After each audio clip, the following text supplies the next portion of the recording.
Welcome to Moonlight Temple. Tonight, we journey together into peaceful rest. Your mind has been busy, hasn't it? Thoughts flowing like a gentle stream that never seems to slow.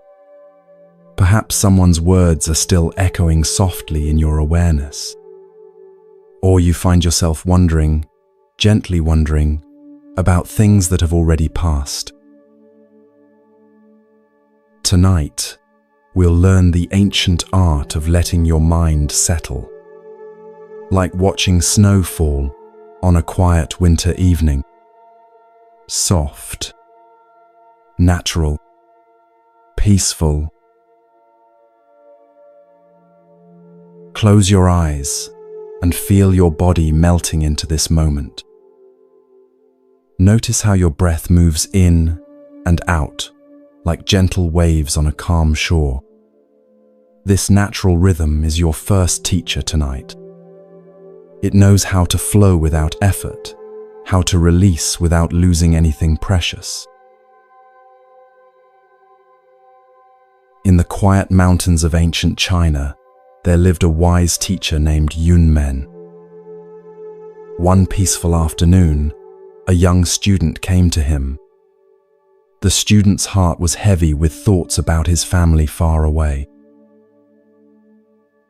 "Teacher," the student said softly, "my mind feels like a bird that cannot land. I think of my mother's gentle face, wonder about my brother's well-being, imagine conversations that may never happen. How can I find the peace that you speak of?" Yunmen looked up at the vast blue sky and spoke one word: clouds. The student followed his teacher's gaze upward. White clouds drifted slowly across the endless blue, like thoughts floating through awareness.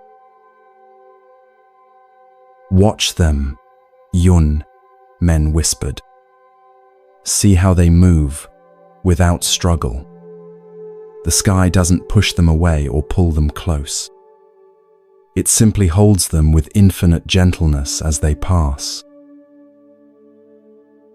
"Your thoughts," he continued, "are like these clouds. Your awareness is like this vast, peaceful sky. Let them drift. Let them float. Let them pass like whispers on the wind." Feel this truth settling into your body now. You are not your thoughts. You are the gentle awareness that watches them come and go. Like sitting by a window, watching clouds drift across a summer sky. When you find yourself thinking of someone again and again, you're like a person watching the same cloud, following it with your eyes as it moves across the horizon. But what if you could simply rest in the vast sky of your awareness? What if you could let that cloud drift on while you remain peacefully still? Breathe in this understanding. Breathe out any need to chase your thoughts. In our busy world, we sometimes create stories about others without realizing it. Like children making up fairy tales, we imagine what someone is thinking, feeling, or doing. But these are just gentle imaginings, not reality. If a friend seems distant one day, your mind might whisper, "Perhaps they're upset with me." But what if they're simply tired? What if they're caring for someone who needs them? What if they're lost in their own quiet thoughts, just as you sometimes are? The Buddha taught us something beautiful. Our suffering often comes not from what happens, but from the stories we tell ourselves about what happens. Like mistaking shadows for monsters in the dim light of evening. When someone doesn't respond to your message right away, that's simply what happened. No more, no less. Like a leaf falling from a tree, just a natural moment in time. The story your mind creates about what it means, that's where the heaviness comes from. But tonight, you can let those stories drift away like dandelion seeds on a gentle breeze. You don't need to carry them anymore. Here's a comforting truth. Most of what others do has very little to do with you. This isn't meant to make you feel small. It's meant to make you feel free. Free from the exhausting work of trying to understand everyone's every action.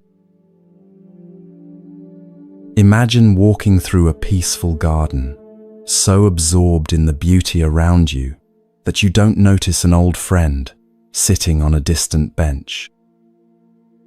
You walk past without seeing them. They might think, "How strange, they ignored me." But you were simply present with the flowers, the sunlight, the gentle breeze. No intention to ignore. No hidden meaning. Just a human being naturally absorbed in their own peaceful moment. Let this understanding wash over you like warm honey. Other people live in their own inner worlds, just as you live in yours. Sometimes those worlds overlap in beautiful ways. Sometimes they drift apart, like streams flowing toward different valleys. Both are natural. Both are perfect as they are.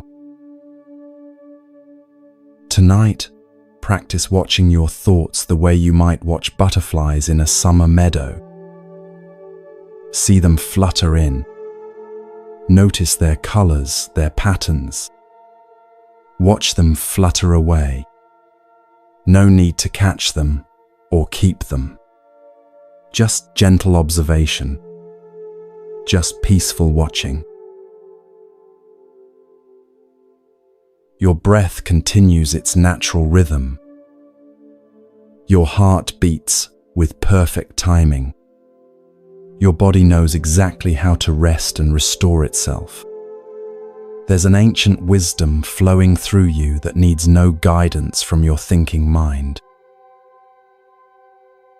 Like a tree that grows toward the light without planning its path, you can trust this natural wisdom to guide you toward peace.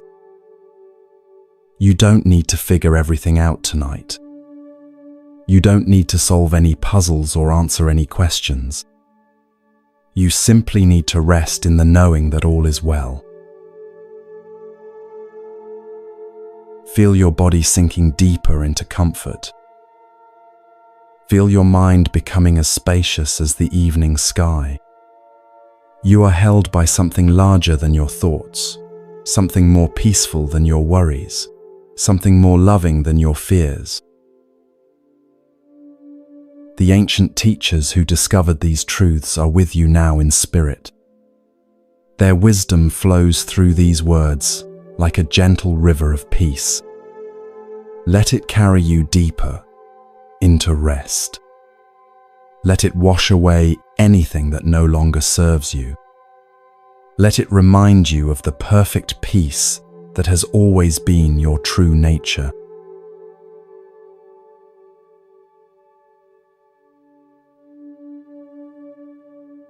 As you rest here in this gentle darkness, imagine walking into a moonlit garden. This is no ordinary garden.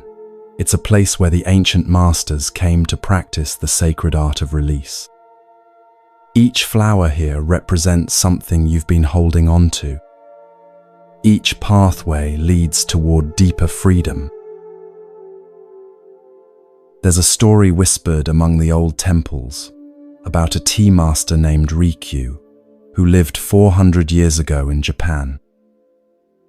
He was known throughout the land for creating the most exquisite tea ceremonies, moments of such perfect beauty that people would travel for weeks just to attend.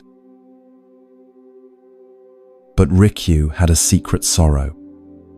He had fallen deeply in love with a woman named Yuki, whose name meant snow. She was beautiful, intelligent, and kind. But she was also promised to another man, a powerful lord who could provide for her family in ways that Rikyu, despite his fame, could not.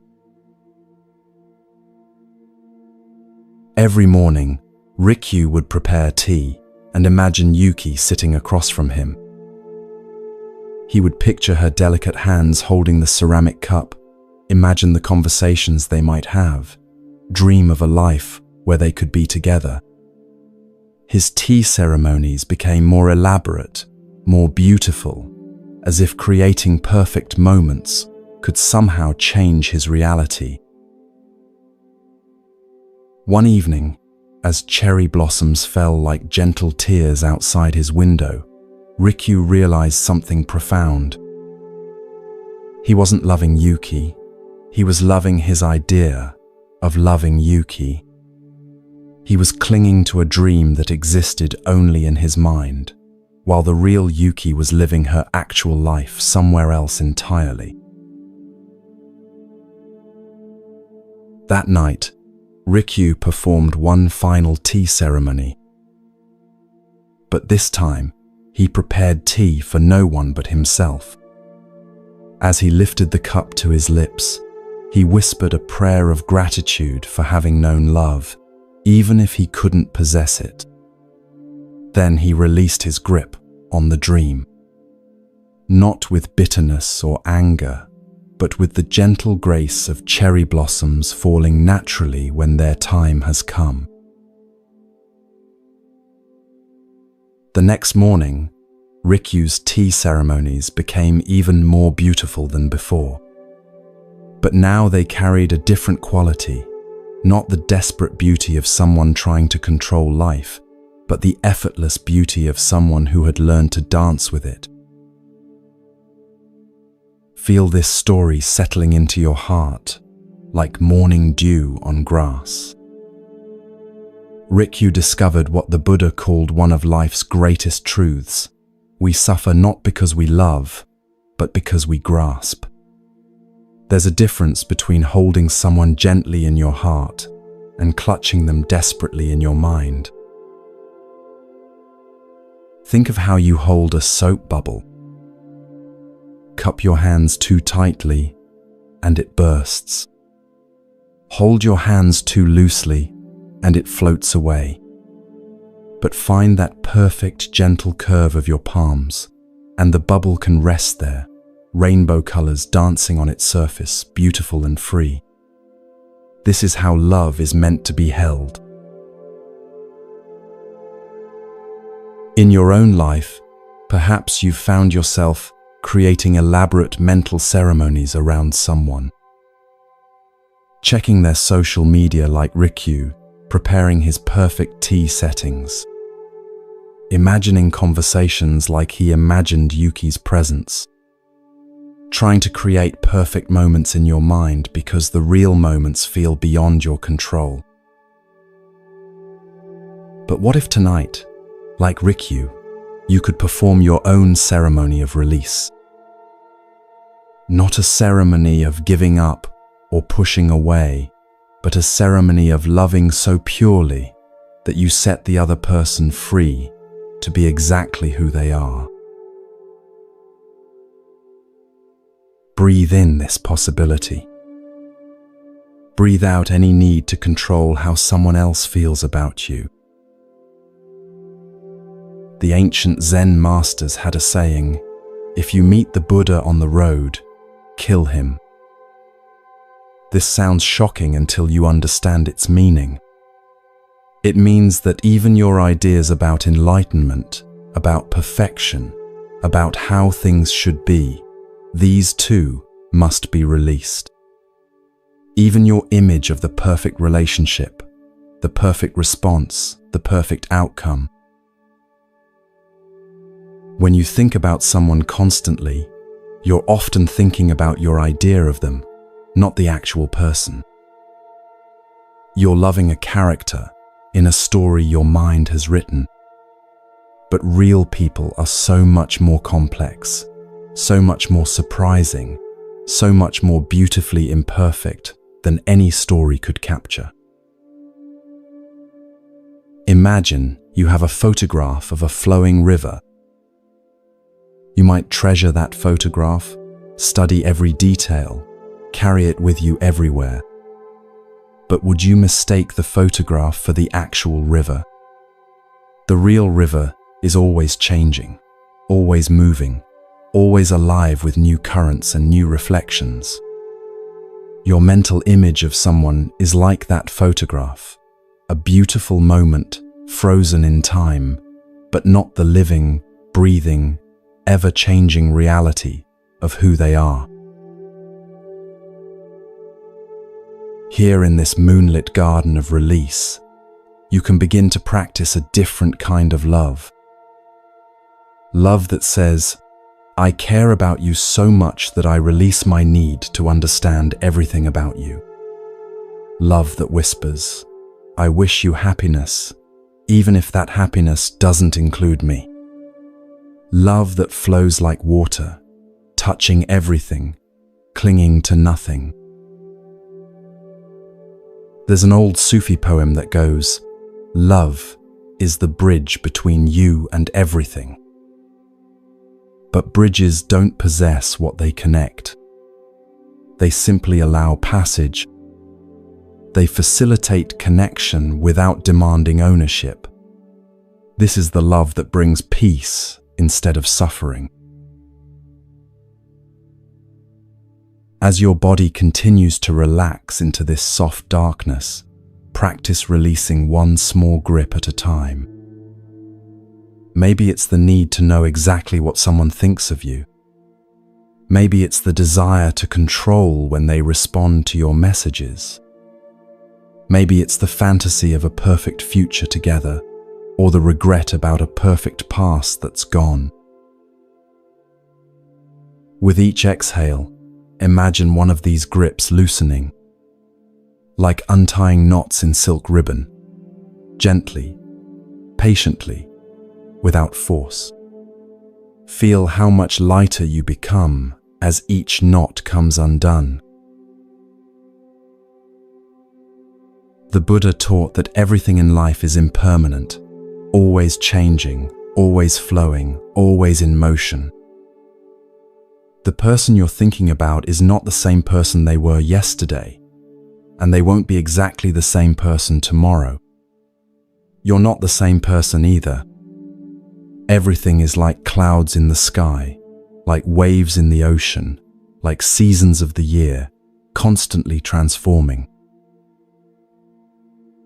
This isn't sad news. It's the most liberating truth in the universe.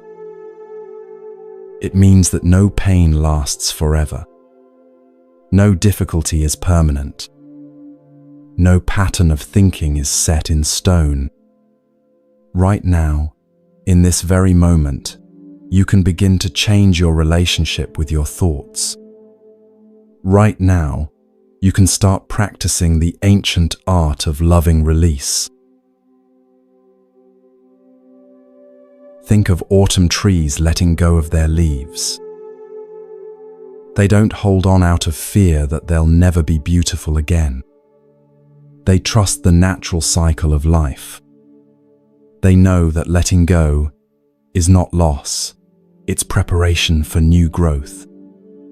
The leaves fall like golden prayers, each one a small act of faith in the unseen spring that's already on its way. You too can practice this kind of trust. Trust that releasing your grip on someone doesn't mean you care less. Trust that letting go of control doesn't mean giving up.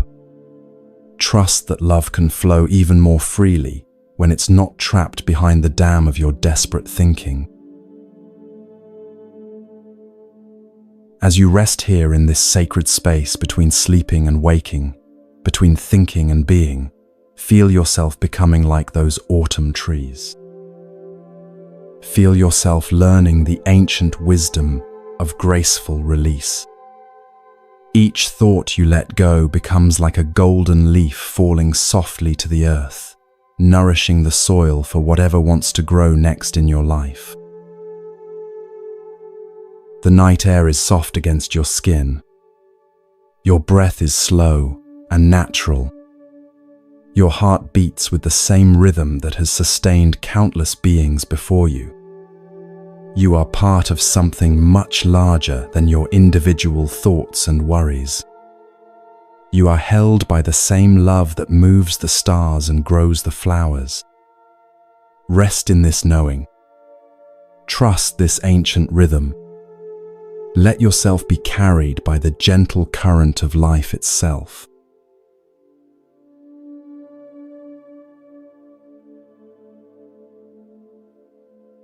Settle deeper into this peaceful darkness. Your breath has found its natural rhythm, like gentle waves lapping against a moonlit shore. Tonight, we discover one of the most startling truths the ancient masters ever uncovered, a secret so simple it's been hiding in plain sight. In the mountains of Tibet, there once lived a young woman named Pema, who worked as a mirror polisher in the local monastery. Every day, she would carefully clean the bronze mirrors that the monks used for their morning ablutions.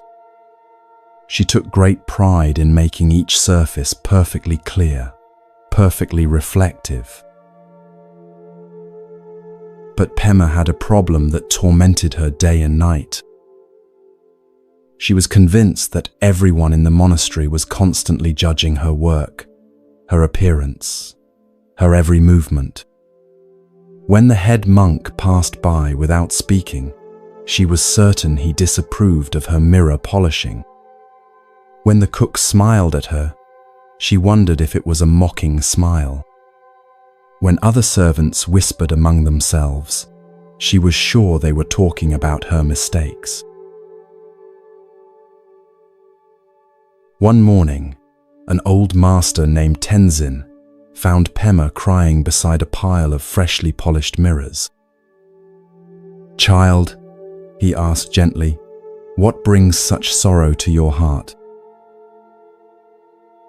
"Master," Pema whispered, "I spend all day making mirrors perfectly clear, but I can never see clearly myself.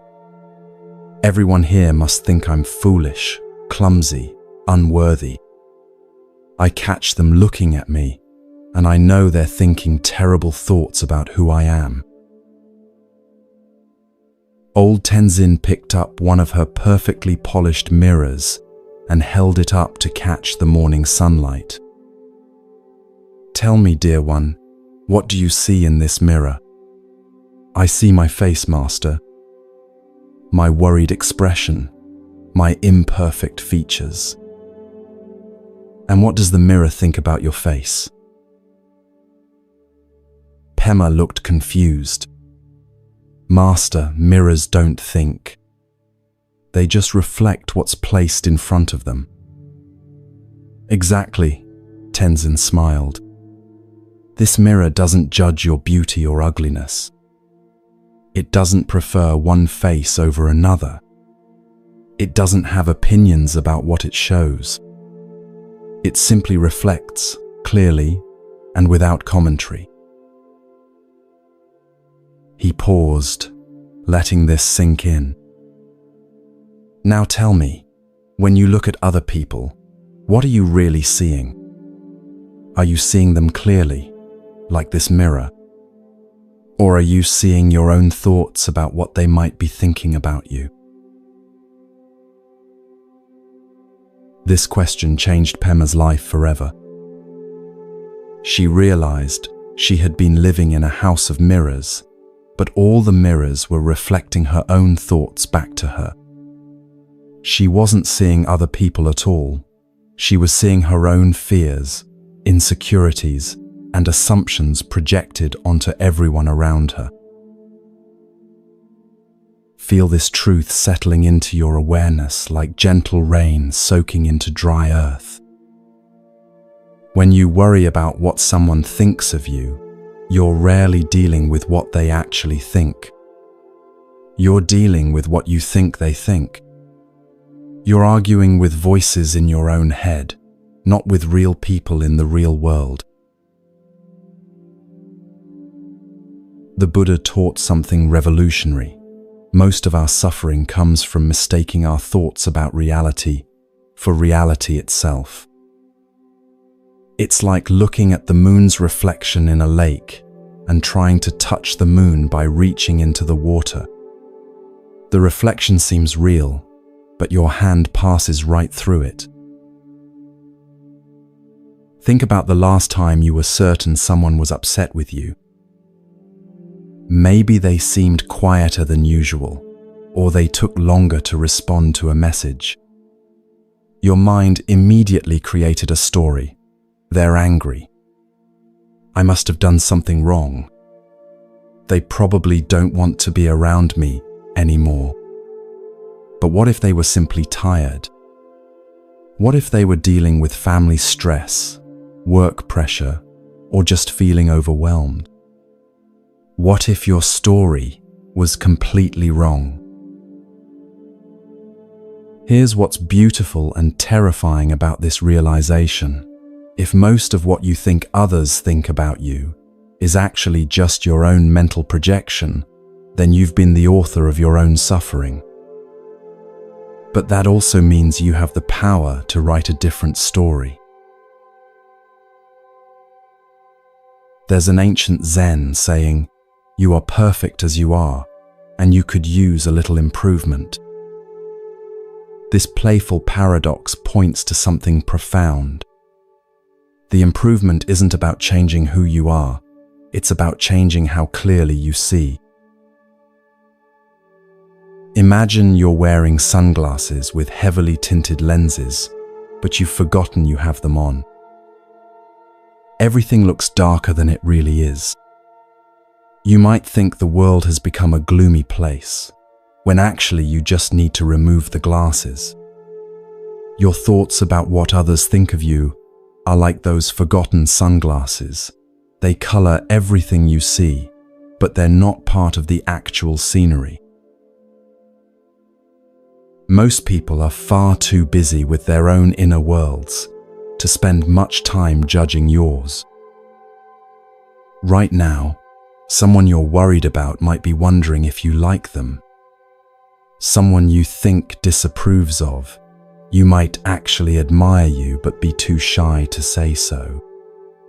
Someone you're sure is thinking about you might not have thought about you at all today, not because you don't matter, but because they're lost in their own concerns, their own hopes, their own quiet worries. This isn't meant to make you feel insignificant. It's meant to set you free. Free from the exhausting job of trying to manage everyone's opinion of you. Free from the impossible task of reading minds that you can never actually read. Breathe in this freedom. Breathe out the need to know what everyone thinks. There's a beautiful practice that Pema learned from old Master Tenzin. Every morning she would look in her polished mirrors and remind herself, this mirror reflects without judgment. Today, I will try to see others as clearly as this mirror sees, without adding my own thoughts, fears, or stories to what I observe. You can practice this too. When you catch yourself creating stories about what someone might be thinking, pause and ask, am I seeing this person clearly, or am I seeing my own thoughts reflected back at me? Most of the time, you'll discover you've been arguing with your own imagination. The most liberating truth in the world is this: you don't need everyone to think well of you. In fact, it's impossible. Some people will understand you, others won't. Some will appreciate your unique qualities, others will be drawn to different types of people. This isn't personal, it's just the beautiful diversity of human nature. A rose doesn't worry that the person who prefers daisies doesn't appreciate its beauty. It simply blooms fully, offering its fragrance to anyone who comes near. It doesn't change its color to please the daisy lover or feel rejected when someone walks past without stopping to smell it. It remains perfectly itself, knowing that those who resonate with its particular beauty will find it. Tonight, as you rest in this gentle darkness, practice being like that rose. Be fully yourself without needing to monitor everyone's reaction. Let yourself bloom naturally, authentically, without constantly checking to see if you're blooming correctly. Feel your shoulders relaxing as you release the weight of everyone's imagined judgments. Feel your jaw softening as you stop rehearsing conversations that will never happen. Feel your heart opening as you remember that you are lovable exactly as you are, regardless of what anyone else thinks or doesn't think about you. The ancient masters discovered that peace comes not from being loved by everyone, but from being at home with yourself.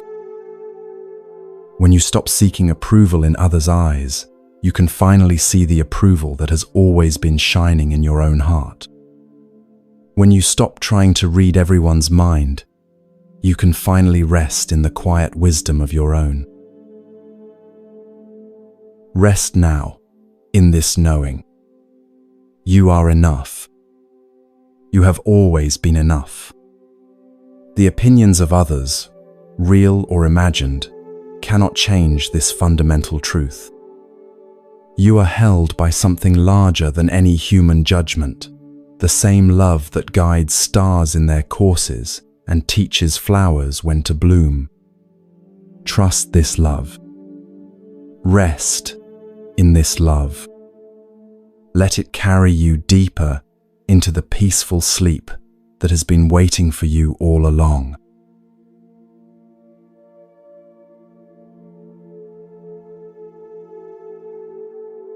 In the soft embrace of this deepening night, your body has found its natural rhythm of rest. Each breath carries you further from the day's concerns and closer to something timeless. Tonight we explore a mystery that has puzzled human hearts for thousands of years. Why we suffer when we try to hold on to what is always flowing away. There's a story told in the old monasteries of Korea about a fisherman named Min-jun who lived beside a great river. This river was his life. He knew every bend, every shallow place, every spot where the fish gathered in the early morning mist. For 30 years, he had cast his nets into these familiar waters. But Min-jun had fallen into a strange habit. Every evening, after bringing his boat to shore, he would stand at the water's edge and try to recognize the exact water that had carried his boat that morning. He would search the flowing current for the same ripples, the same patterns of light, the same bubbles that he remembered from dawn. "Where is the water that blessed my nets at sunrise?" he would ask the river. "Where are the waves that sparkled so beautifully when I first pushed off from shore?"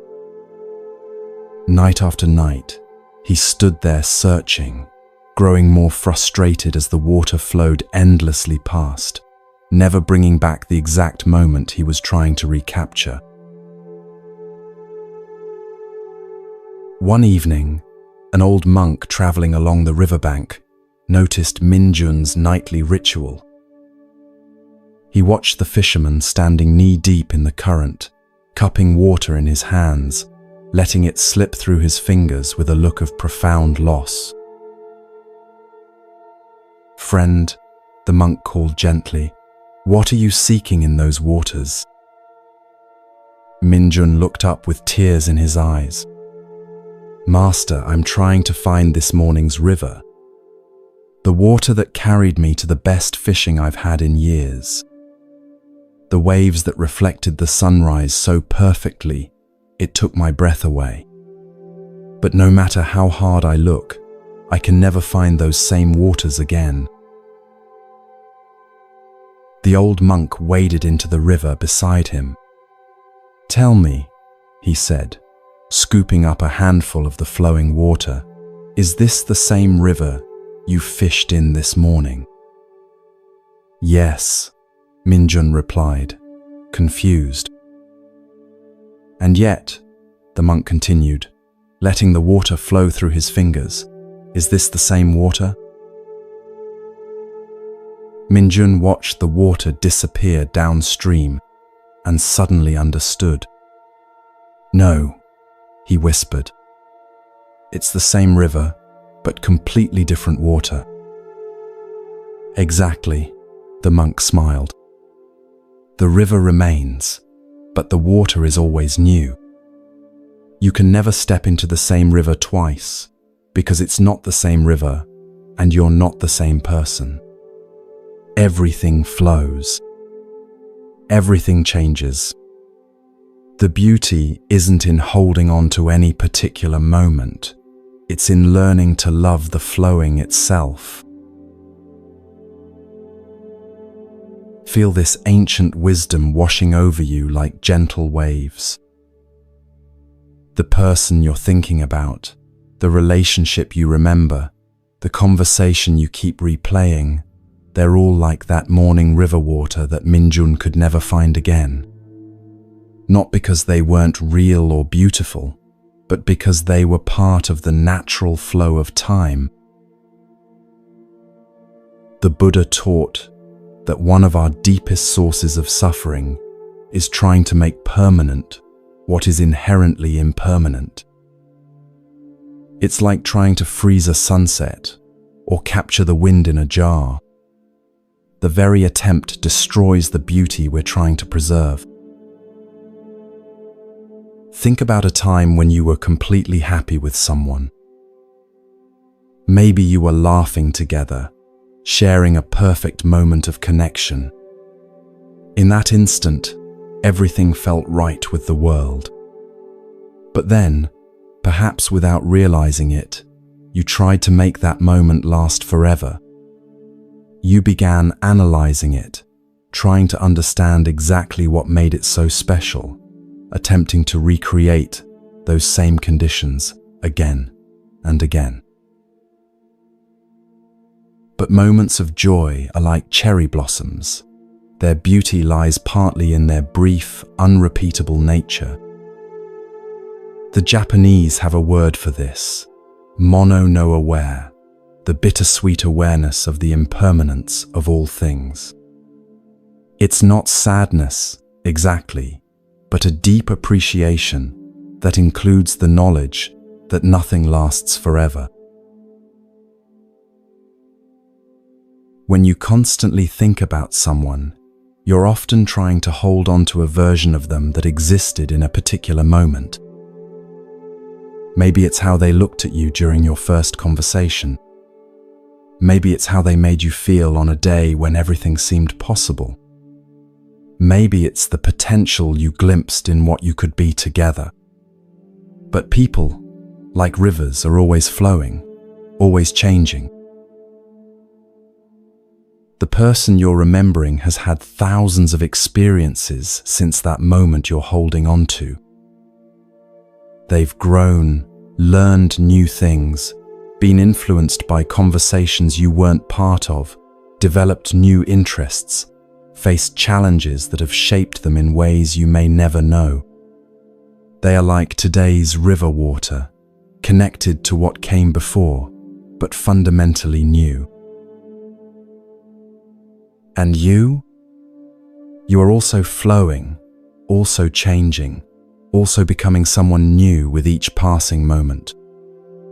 The person who experienced that beautiful moment with them is like yesterday's river water, real, precious, but already part of the past. Trying to return to exactly who you were then is as impossible as Minjun's search for this morning's ripples. This doesn't mean those moments weren't meaningful. The monk didn't tell Minjun to stop appreciating the river. He taught him to appreciate it differently, not by grasping for what was gone, but by opening his heart to what was always arriving fresh and new. There's profound freedom in accepting the flowing nature of life. It means you don't have to figure out how to get back to any previous moment with someone. You don't have to solve the puzzle of recreating past happiness. You can simply be present with whatever is flowing through your life right now. Breathe in this acceptance. Breathe out any need to return to what has already flowed away. When you find yourself thinking, if only I could go back to how things were, or if only they were still the same person they used to be, remember Minjun standing in the river. You're searching for water that has already joined the sea, but the river itself continues, always fresh, always offering new possibilities for beauty, for connection, for joy. The ancient Taoists taught that the wise person learns to move like water, flowing naturally around obstacles, always moving toward its destination, never fighting against the current of change. When you stop trying to swim upstream toward moments that have already passed, you can finally flow with the natural direction of your life. This flowing with change doesn't mean becoming passive or giving up on love. Water is incredibly powerful precisely because it doesn't resist. It carves canyons, moves mountains, and shapes entire landscapes through patient, consistent flow. Your love, too, becomes more powerful when it flows naturally rather than trying to dam up time. Tonight, practice loving like water. Send gentle good wishes downstream toward the people who have flowed through your life. Appreciate them not as they were in any particular moment, but as fellow rivers making their own way toward the vast ocean of existence. Wish them well on their journey.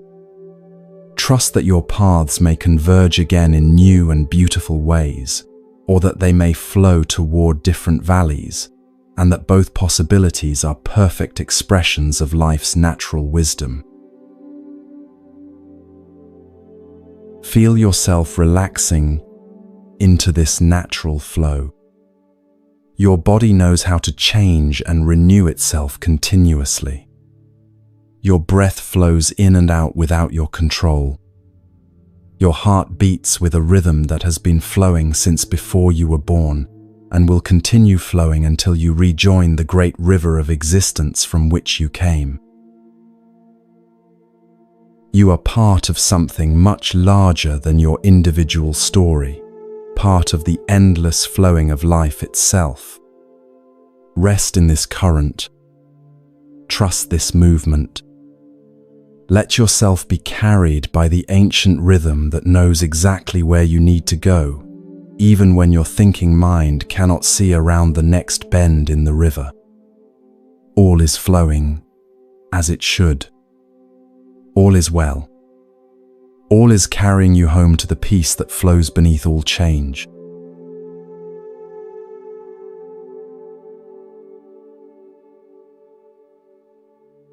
As the night deepens around you like a soft blanket, your breath has become a gentle tide. In and out, carrying away the day's accumulations, leaving space for something new to emerge. Tonight, we discover perhaps the most paradoxical teaching of all, how emptiness becomes the source of true fullness.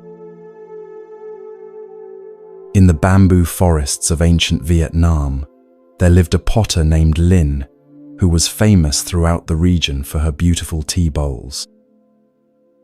People would travel for days to purchase one of her creations, each one perfectly shaped, perfectly balanced, perfectly smooth to the touch. But Linh carried a secret burden. She had been apprenticed to a master potter named Thay Minh, and she believed herself to be deeply in love with him. Every day, as she worked the clay, her mind was filled with thoughts of him. Every bowl she shaped became a vessel for her longing. Every glaze she applied carried the colors of her hope that someday he would notice her feelings. Her tea bowls grew more and more elaborate. She carved intricate patterns into their surfaces, painted them with increasingly complex designs, added precious gold leaf to catch the light. Each bowl became a love letter written in clay, desperate and beautiful, and completely unread by the one for whom it was intended. One day, Thay Minh watched her working on yet another ornate creation. "Student," he said gently, "your technical skill grows daily. But tell me, what makes a tea bowl perfect?" Lin's heart raced. Finally, he was asking her opinion, engaging with her work. "Master," she replied eagerly, "surely it's the beauty of the decoration, the sophistication of the glaze, the complexity of the carving." Thay Minh picked up her latest creation, a bowl so covered with ornate patterns that barely any plain clay remained visible. "This is very skillful," he said. "But may I show you something?" He led her to a simple wooden shelf where sat a single tea bowl. It was completely plain, no decoration, no patterns, no glaze, except a simple clear coating that revealed the natural beauty of the clay itself. But somehow, this simple bowl seemed to glow with an inner light.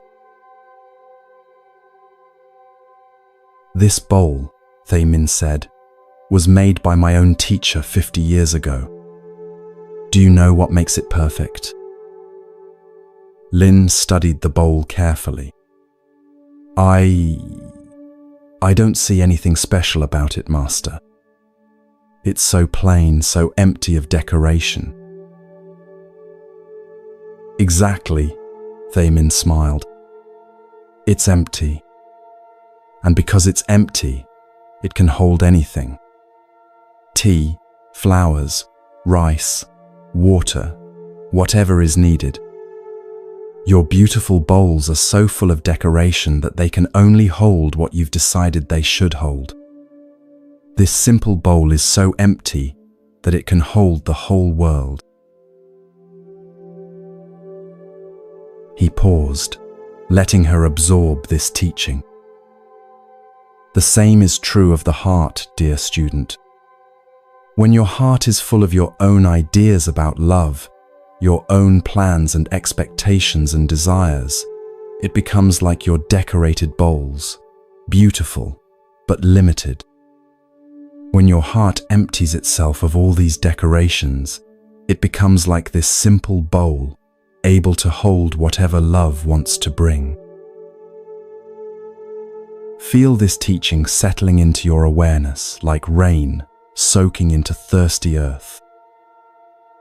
When you fill your mind with constant thoughts about someone, you're like Linh decorating her bowls with increasingly complex patterns.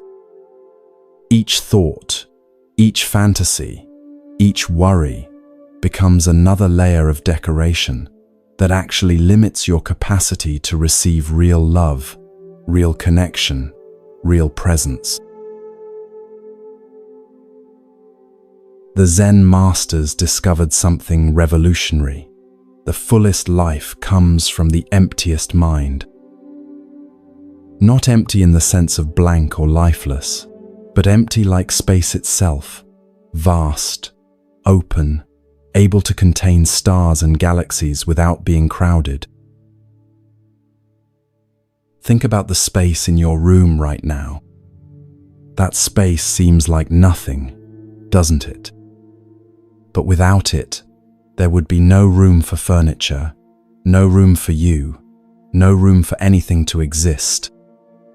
The emptiness isn't the absence of something important. It's what makes everything else possible. Your mind works the same way. When it's cluttered with endless thoughts about someone, analyzing their every word, replaying past conversations, imagining future scenarios, there's no space left for actual presence. No room for surprise, for spontaneity, for the genuine unfolding of whatever wants to happen naturally between you. Buddha taught that attachment is like filling a cup with muddy water. You might think you're accumulating something valuable, but actually you're making the cup useless for holding anything pure. Only when you empty the cup completely can clear, fresh water flow in. This doesn't mean becoming indifferent or cold. True emptiness is the most loving state possible because it places no conditions on what it receives. Like Thay Min's simple bowl, an empty heart can hold joy without grasping it, hold sorrow without drowning in it, hold love without demanding that it take any particular form. Imagine you're holding a camera, trying to photograph a beautiful sunset. But instead of looking at the actual sunset, you keep adjusting the camera settings, checking the screen, worrying about getting the perfect shot. You're so busy trying to capture the moment that you miss experiencing it. The sunset happens while you're focused on your equipment. This is what happens when you fill your mind with thoughts about someone instead of simply being present with them when they're actually there. You miss the real person while you're busy managing your mental image of them. Breathe in this possibility of emptiness. Breathe out the need to fill every moment with thinking. There's a beautiful practice that comes from this understanding. The next time you find yourself thinking obsessively about someone, pause and ask, what would it feel like to approach this person with an empty cup instead of a full one? Instead of bringing all your expectations, interpretations, and mental decorations, what if you brought simple, open presence? This is what the great mystics called beginner's mind, approaching each moment as if you've never experienced anything like it before. When you see someone with beginner's mind, you see them fresh, without the overlay of all your previous thoughts about who they are or should be. You become like that simple clay bowl, ready to receive whatever they actually want to offer. The most profound connections happen in emptiness. When two people meet without agendas, without scripts, without the elaborate decorations of expectation, something magical becomes possible. Real intimacy, real understanding, real love, these arise spontaneously in the space between thoughts, not in the content of thinking itself. Tonight, as your body continues its natural descent into rest, practice becoming like Thay Min's perfect bowl. Let your mind empty itself of all the complex patterns you've been carving around the people in your life. Let go of the elaborate glazes of interpretation and analysis. Return to the simple, natural beauty of pure awareness. Feel how spacious this becomes. Notice how much lighter you feel when you're not carrying all those mental decorations. Sense the vast openness that emerges when you stop trying to fill every moment with thinking.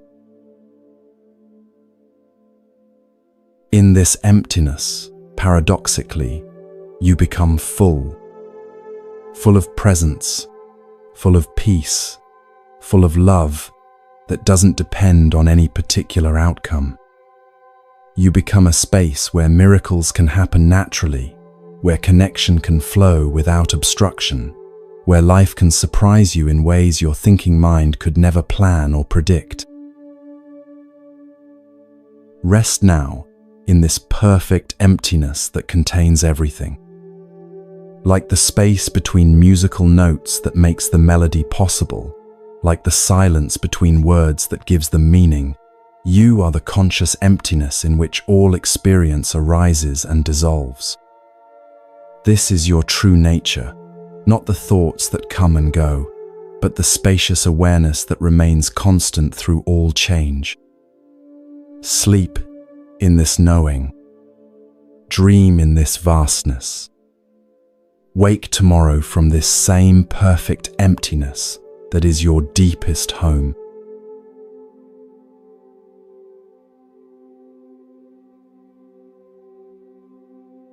In this deepening sanctuary of night, your breathing has become like gentle incense rising from a peaceful temple. Each exhale releases what no longer serves. Each inhale draws in the ancient wisdom that has been waiting patiently for you to remember it. Tonight, we enter the most sacred garden of all, the one where you finally learn to stop judging your own heart. Deep in the mountains of Japan, where morning mist clings to ancient pine trees, there lived a garden master named Kenji, who tended the grounds of a small monastery. For 20 years, he had worked to create the perfect Zen garden, every stone precisely placed, every rake mark in the sand absolutely straight, every moss-covered path leading exactly where it should. But Kenji had a secret that tortured him daily. Despite all his mastery of external gardens, his inner landscape felt like chaos. He would spend hours each night lying awake, thinking about Yuki, a young woman who visited the monastery occasionally with her grandmother. These thoughts came like weeds in his carefully tended mind, and he fought them with the same precision he used to maintain his gardens. "I shouldn't think about her," he would tell himself sternly. "I'm a monk. These feelings are wrong. I must eliminate them completely." He tried meditation, cold baths, extra work, fasting, anything to uproot what he saw as the invasive thoughts disrupting his spiritual peace. But the more he fought these feelings, the stronger they seemed to grow.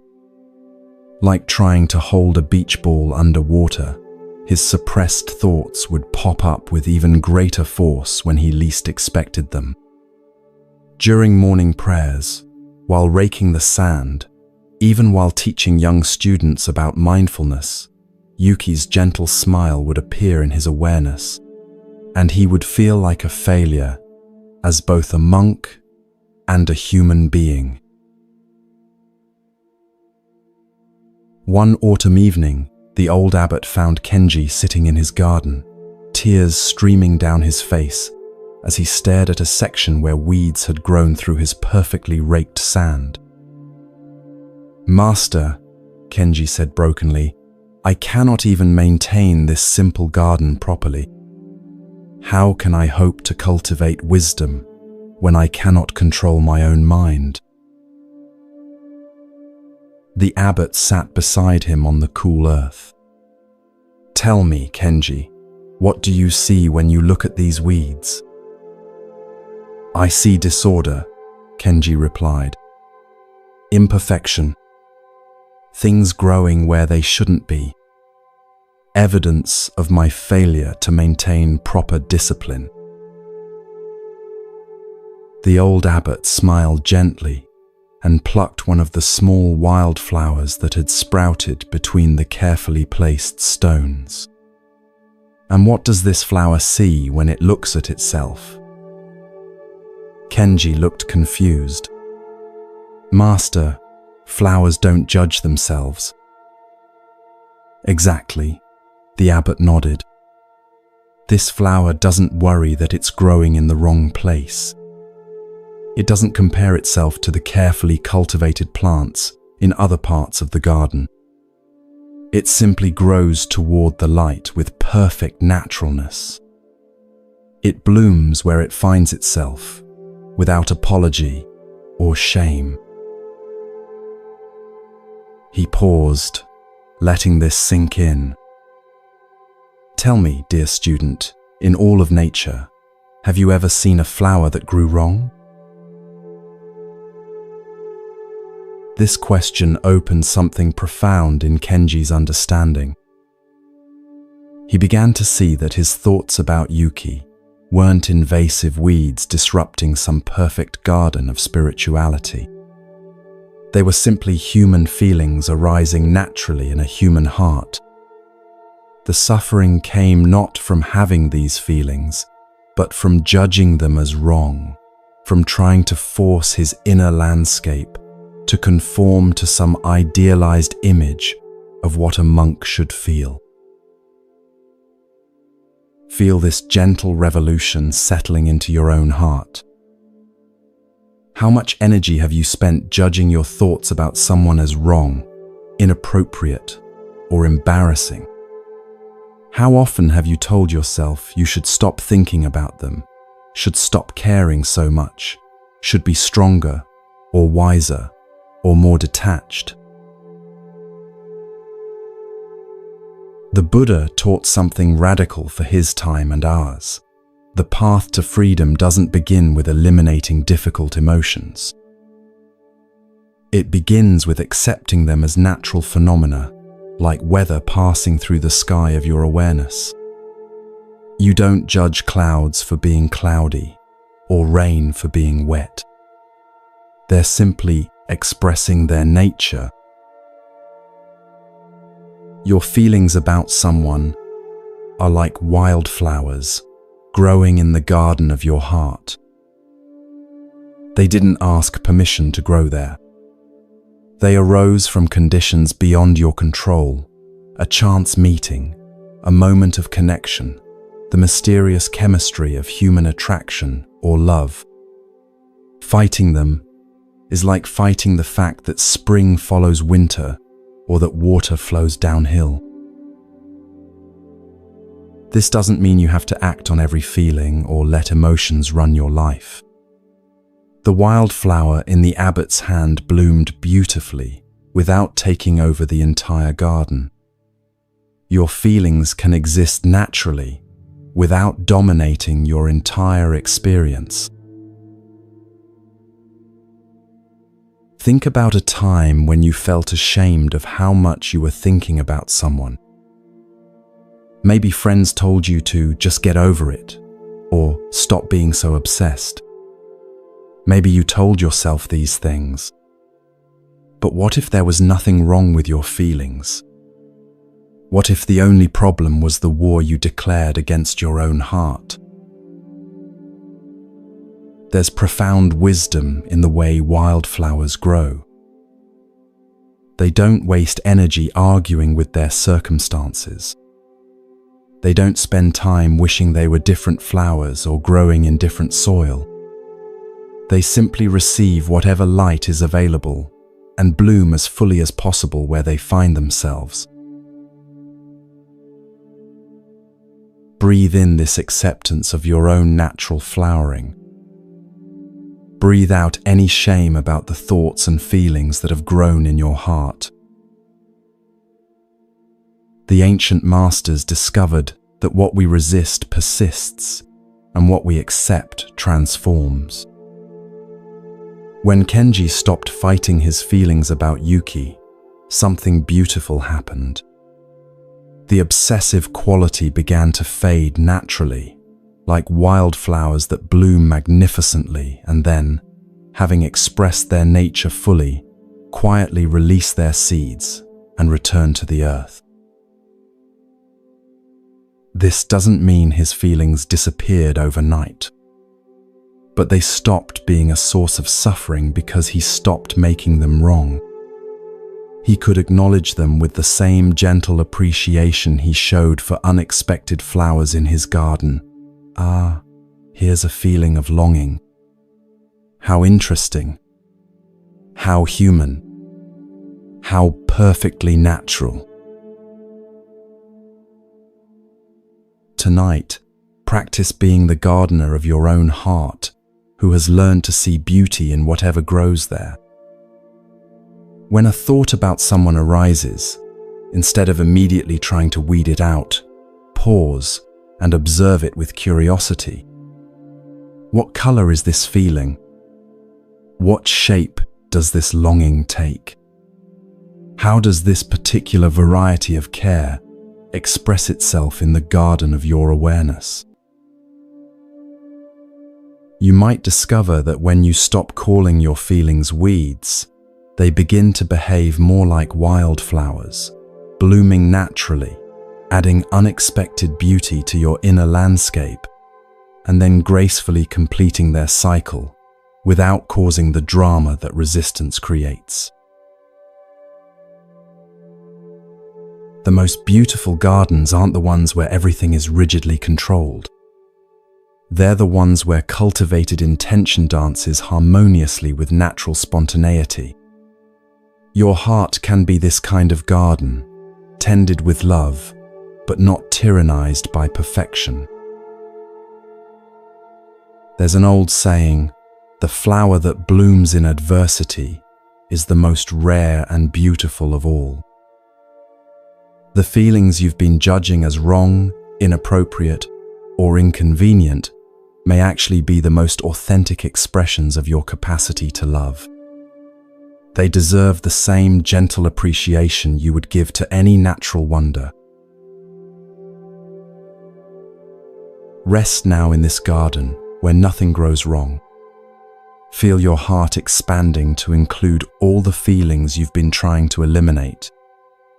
Let them exist as naturally as moonlight on water, as effortlessly as your breathing, as beautifully as any flower that has ever bloomed. You are not broken for feeling deeply.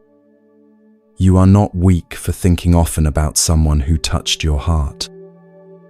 You are human, beautifully and completely human, growing toward love in the only way you know how. Trust this growth. Honor this flowering. Rest in the perfect naturalness of your own tender heart.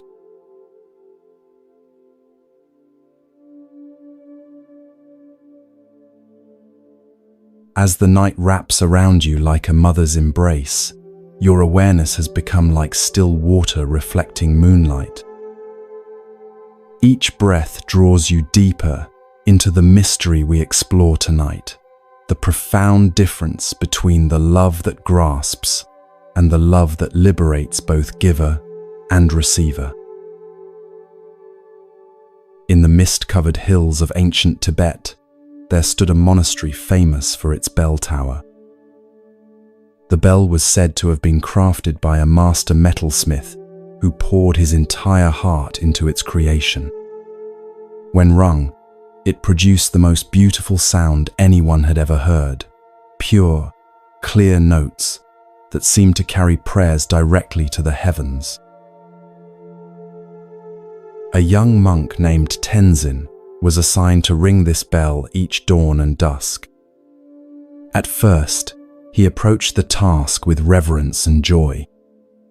But gradually, something changed in his relationship with the bell. He began to feel possessive of it, protective of its sound. He would polish it obsessively, guard it jealously, and worry constantly that someone else might not ring it with proper technique. When visitors came to hear the famous bell, Tenzin would hover anxiously nearby. If someone praised its tone, he felt proud, as if he had created the music himself. If someone seemed unimpressed, he felt personally rejected. He began ringing it more frequently than required, desperately seeking the perfect strike that would prove his worthiness as its keeper. One morning, an old wandering teacher arrived at the monastery. Word of the bell had reached even the remote caves where he meditated, and he had walked for many days to hear it. Tenzin was thrilled. Finally, someone who would truly appreciate his bell. He prepared for what he knew would be the most perfect ringing of his life. But as Tenzin raised the striker, his hands trembling with nervous energy, the old teacher gently placed a hand on his arm. "Wait, young monk. Before you ring, tell me, who makes the music? You or the bell?" "Well," Tenzin replied, confused, "I strike it, but the bell produces the sound." "And when you're not here," the teacher continued, "can the bell ring?" "No, of course not. It needs someone to strike it." "Ah," the old man smiled. "So you believe you create the bell's voice?" Tenzin nodded eagerly. "Yes, I've practiced for years to find the perfect technique, the exact right force, the ideal timing." The teacher walked over to the bell and simply touched it with one finger. To Tenzin's amazement, the bell began to vibrate, producing a soft, ethereal tone that was somehow more beautiful than any sound he had ever coaxed from it. "But how?" Tenzin gasped. "You barely touched it." "The bell always contained this music," the teacher replied gently. "I didn't create it or control it. I simply provided the lightest invitation for it to express its natural voice. When you strike it with such intensity, with such need to produce a perfect sound, you actually interfere with its ability to sing freely." He paused, letting this teaching settle. The most beautiful music arises not from force, but from the gentlest touch that allows something to express its own true nature. Feel this wisdom resonating in your own heart like that gentle bell tone. How often have you tried to create the perfect interaction with someone through your own effort, your own intense focus, your own carefully planned approach? How many times have you discovered that the harder you try to make something beautiful happen, the more elusive that beauty becomes? The Buddha taught that there are two kinds of love, the love that binds and the love that frees. Binding love says, "I love you, so you must respond in a certain way to make me feel secure." Freeing love says, "I love you, so I want you to be exactly who you are, even if that doesn't include loving me back." Think about the difference between Tenzin's desperate striking of the bell and the teacher's gentle touch. When you constantly think about someone, analyzing their words, trying to decode their feelings, planning the perfect thing to say or do, you're like Tenzin, working so hard to create the perfect sound that you actually prevent natural harmony from arising. Real connection, like the bell's true music, emerges from spaciousness, not from effort. It arises when you touch someone's life lightly enough that they feel free to respond authentically, rather than feeling pressured to produce the reaction you're hoping for. This doesn't mean being passive or indifferent. The teacher's touch was incredibly intentional, but it was intention without attachment to outcome. He wanted to hear the bell's voice, but he didn't need it to be any particular voice. He was curious about what would emerge, rather than determined to make something specific happen. Breathe in this lightness of touch. Breathe out any need to force beautiful moments with others. When you love someone with this gentle freedom, something magical happens. They begin to feel safe enough to show you their authentic self, the way the bell felt safe enough to sing its true song when touched without demand. People bloom in the presence of love that doesn't try to reshape them. Maybe you've experienced this yourself. Perhaps there's been someone in your life who loved you so freely that you felt completely relaxed in their presence. You didn't have to perform or pretend or try to be anyone other than exactly who you were. In that safety, your own authentic beauty could emerge naturally, like music from a bell touched with perfect gentleness. This is the love that heals both the lover and the beloved. When you stop trying so hard to create specific outcomes with someone, you create space for outcomes more beautiful than anything you could have planned. When you release your grip on how someone should respond to you, you free them to respond from their deepest truth, and often that truth is more loving than anything you could have demanded. The old teacher had another lesson for Tenzin. "Notice," he said, "that when I touched the bell gently, the sound continued long after I removed my finger. But when you strike it forcefully, the sound is sharp and brief, then quickly fades.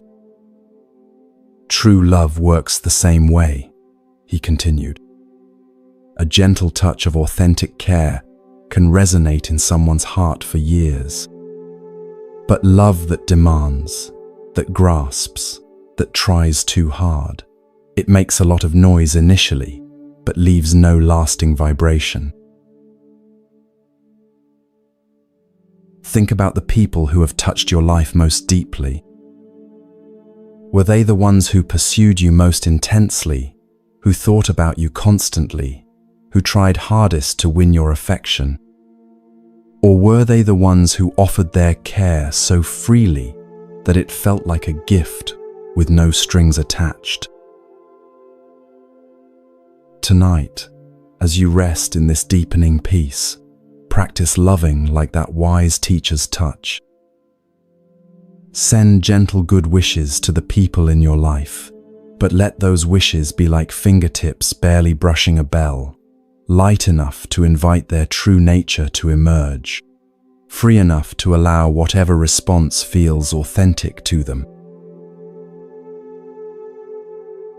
You don't need to ring anyone's bell loudly to prove your love. You don't need to strike repeatedly to ensure you're heard. Sometimes the gentlest touch, the lightest presence, the most spacious love creates music that resonates far longer than any amount of effort or intensity. Feel yourself learning this ancient art of gentle loving. Feel your heart discovering how to care deeply while holding lightly. Notice how much more peaceful it becomes when you trust that real love, both given and received, arises naturally when the conditions are right, like bells that ring themselves, when touched by the perfect combination of intention and freedom. Rest now in this understanding. You are both the bell and the one who touches it gently. Your own heart sings most beautifully when you approach it with the same spacious love you're learning to offer others. Listen to that inner music. Trust its natural rhythm. Let it carry you into the deep rest where all bells return to silence and all love returns to its source.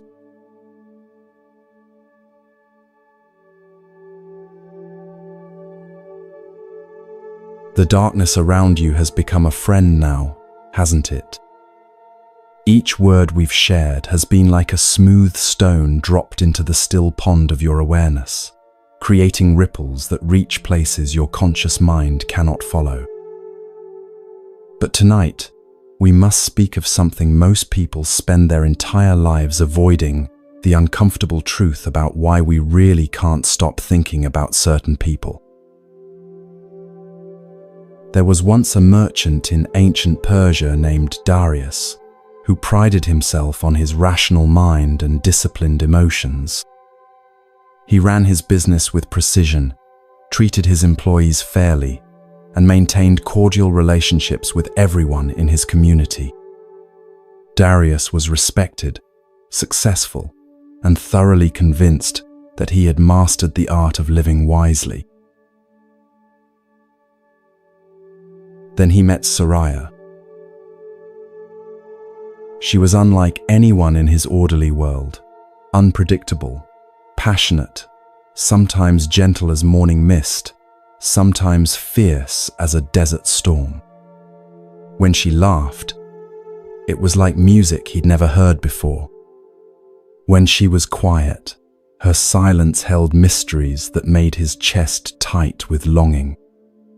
For the first time in his carefully controlled life, Darius found himself completely undone. But here's what tortured him most. Soraya seemed to care for him one day and be distant the next. She would seek his company enthusiastically, then disappear for weeks without explanation. She would look at him with such tenderness that he felt certain she loved him, then treat him with casual indifference that left him questioning everything. Darius became obsessed, not just with Soraya, but with solving the puzzle of her inconsistency. If I could just understand her pattern, he thought, I could predict her moods and respond correctly. He began keeping detailed notes about their interactions, analyzing which of his words made her smile and which made her withdraw. One night, as he sat surrounded by pages of his observations, a Sufi mystic named Hafez knocked on his door. The old man had been traveling and needed shelter, and Darius, despite his distraction, welcomed him in. Hafez noticed the scattered papers immediately. "My friend," Hafez said gently, "you seem to be studying someone very intensely." Embarrassed, Darius began to explain about Soraya's contradictory nature, her impossible moods, her baffling behavior. "I just need to understand what she wants from me," he concluded desperately. Hafez listened patiently, then asked a question that changed everything. "Tell me, Darius, what is it about her inconsistency that mirrors something you refuse to see in yourself?" The question hit like lightning. Darius realized that he'd spent years presenting himself as perfectly consistent, always reasonable, never emotional or unpredictable.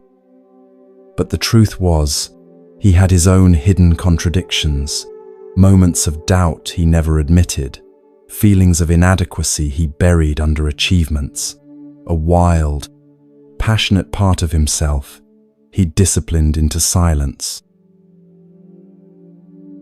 Soraya wasn't just someone he loved. She was everything he'd rejected about his own nature, walking around in human form. Her unpredictability, reflected his own suppressed spontaneity. Her emotional intensity mirrored feelings he'd spent decades trying to control. Her freedom to be inconsistent revealed his own terror of appearing imperfect. Stop for a moment and feel this revelation settling into your bones. What if the person you can't stop thinking about isn't just someone you want? What if they represent parts of yourself you've been afraid to embrace? Carl Jung, the great psychologist, discovered that we're often most fascinated by people who embody our own shadow, the aspects of ourselves we've deemed unacceptable. The confident person who obsesses over someone shy. The responsible person who can't stop thinking about someone carefree. The logical person who becomes fixated on someone emotional. It's not coincidence. Your psyche is trying to integrate something you've split off from yourself. Think about the qualities that most attract you to this person you keep thinking about. Are they more spontaneous than you? More mysterious? More willing to be vulnerable? More comfortable with intensity? What if these aren't qualities you need to possess through them, but qualities you need to develop within yourself?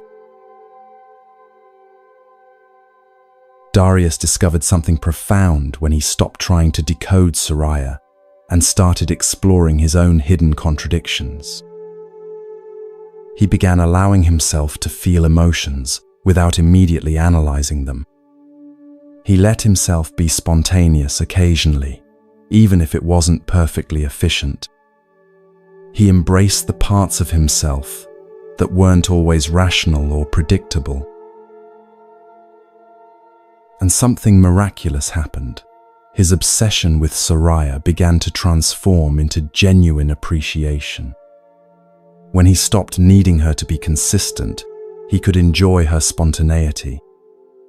When he stopped demanding that she fulfill his missing pieces, he could love her for who she actually was, not for what she represented.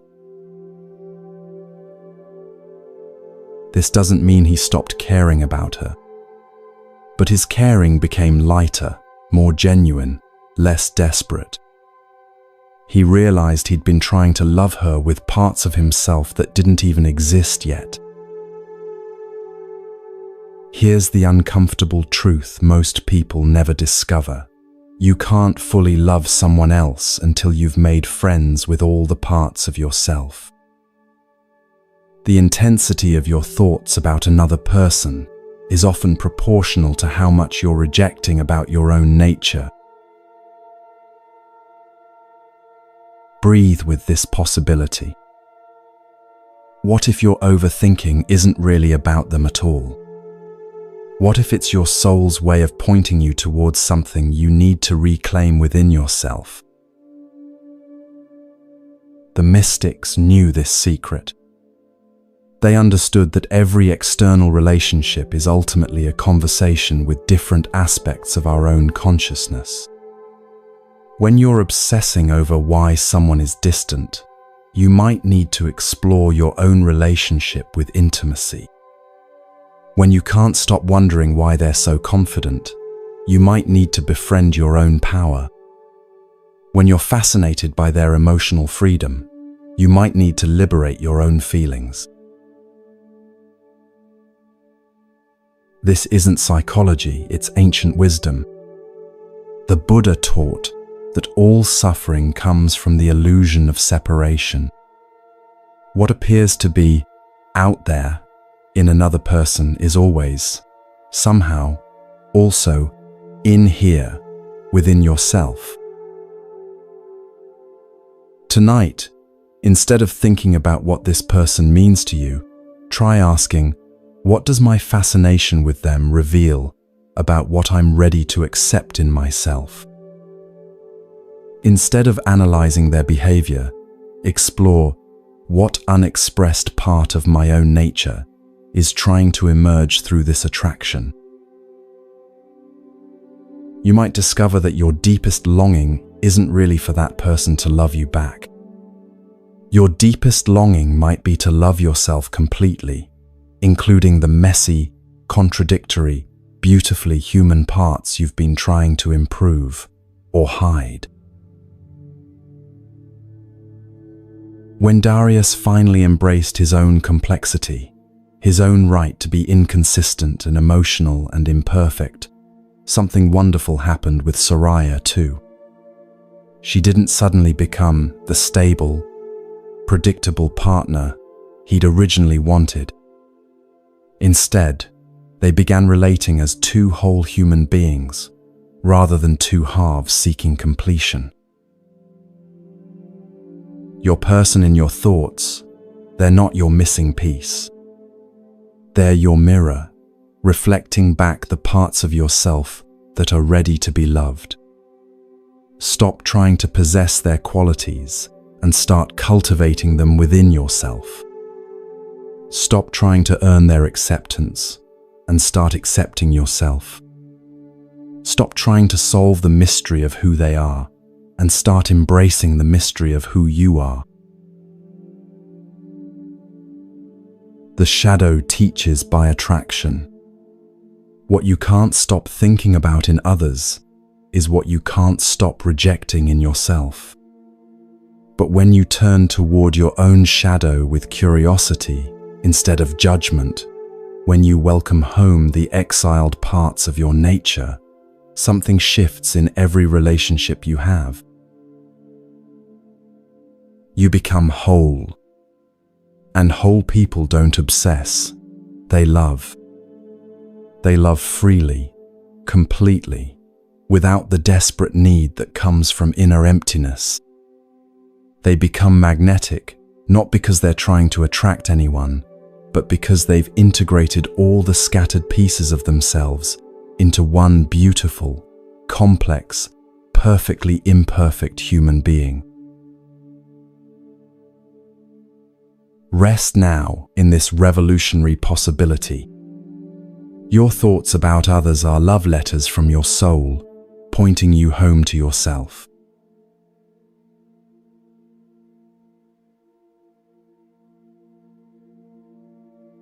Something is shifting in you now, isn't it?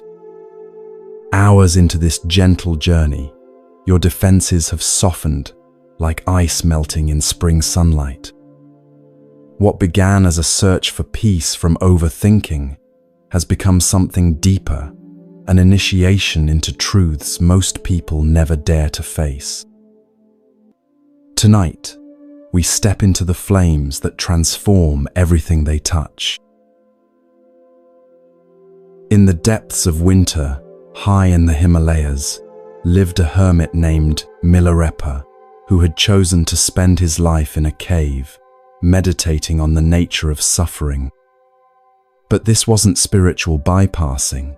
Milarepa had come to the mountains carrying the heaviest burden of all. He could not forgive himself for the pain he had caused others in his youth. Years of rage and revenge had left him responsible for deaths, destroyed relationships, shattered families.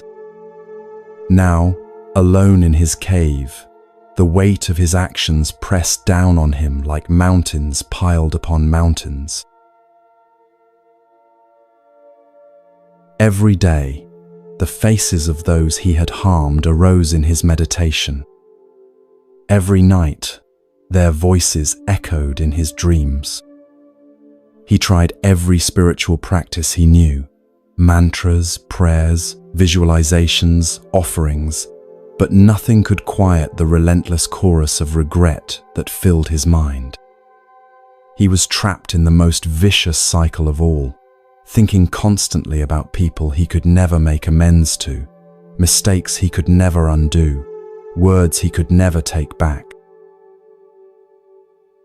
One particularly bitter night, as snow howled outside his cave, Milarepa noticed something strange. The small fire he kept burning for warmth had begun to consume not just the wood he fed it, but everything combustible in its reach.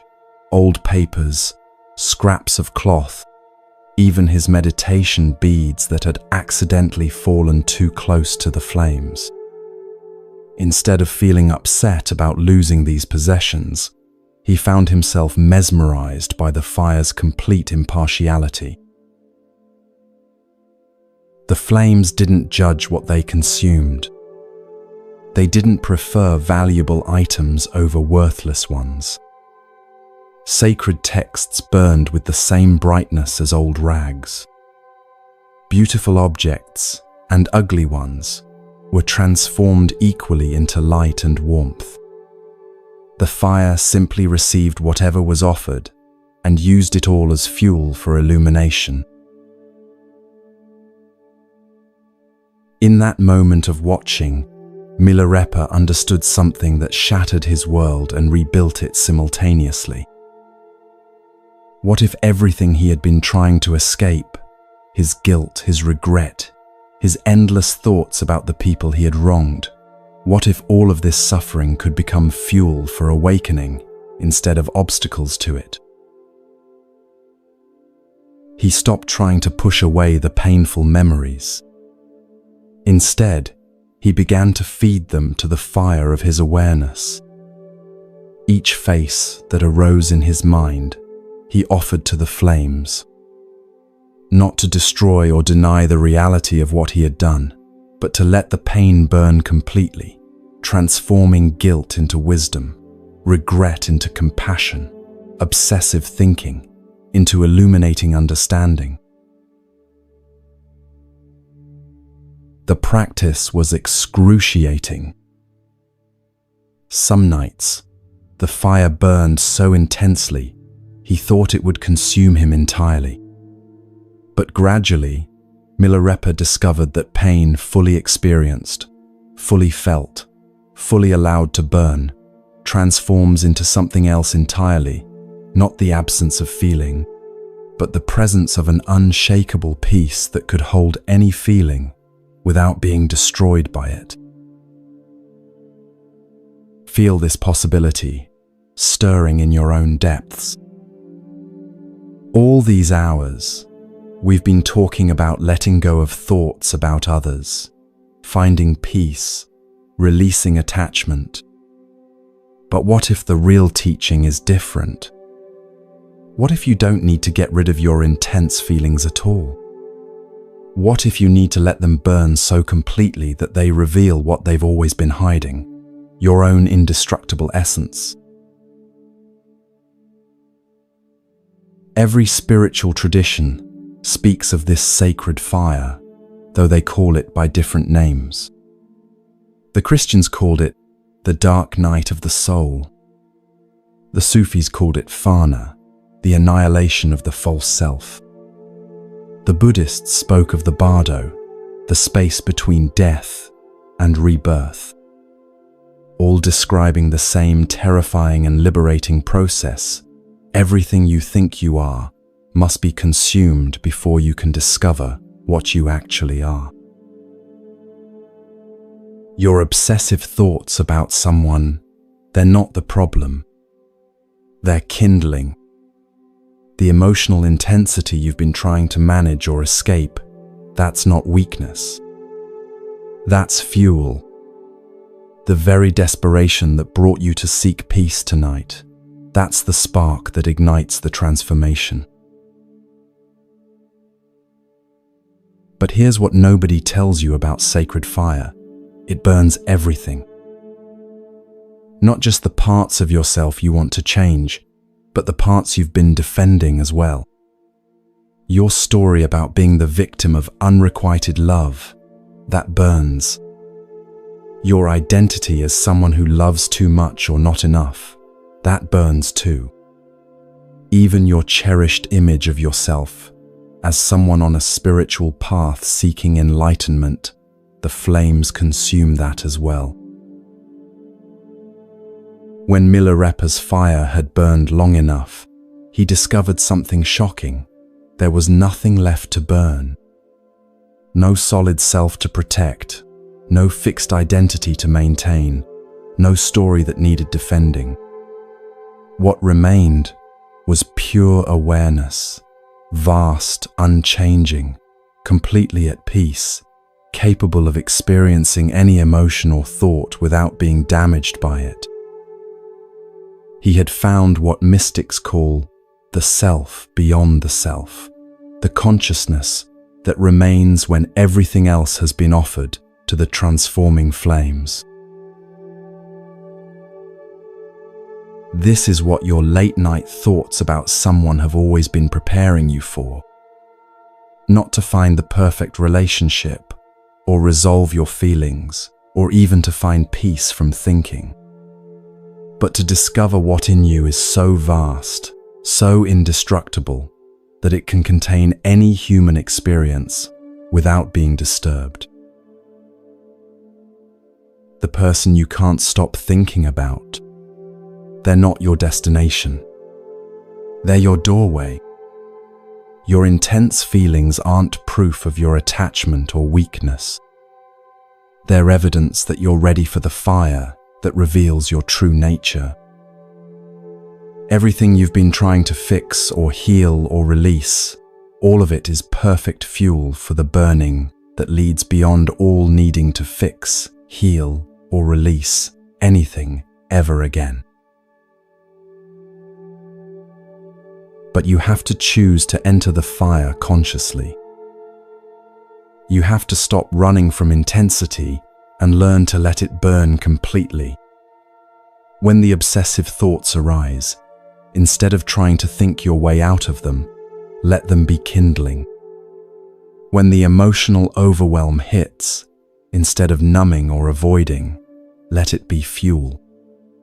When the desperate longing feels like it might destroy you, remember Milarepa in his cave, feeding everything to the flames that transform suffering into liberation.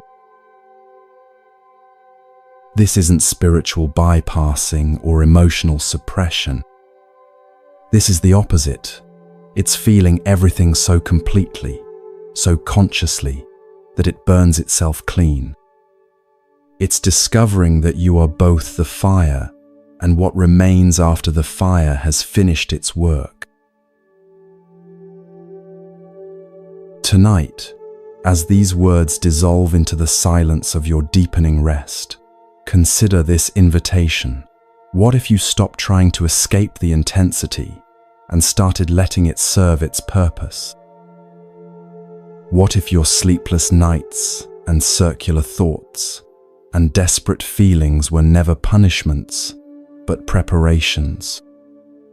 What if everything you've experienced has been gathering the perfect kindling for the fire that will reveal who you really are beneath all the stories you've been telling yourself? The flames are already burning, whether you acknowledge them or not. The question is whether you'll consciously offer what needs to be consumed, or keep trying to save pieces of yourself that are already marked for transformation. Either way, the fire will do its work. But when you cooperate with the burning, when you learn to trust the process, something miraculous happens. You discover that what you thought would destroy you actually sets you free. Rest now in the warmth of your own sacred fire. Let it burn as gently or as intensely as it needs to. You are safe in these flames because you are the flames. You are the consciousness that remains when everything combustible has been offered to the light.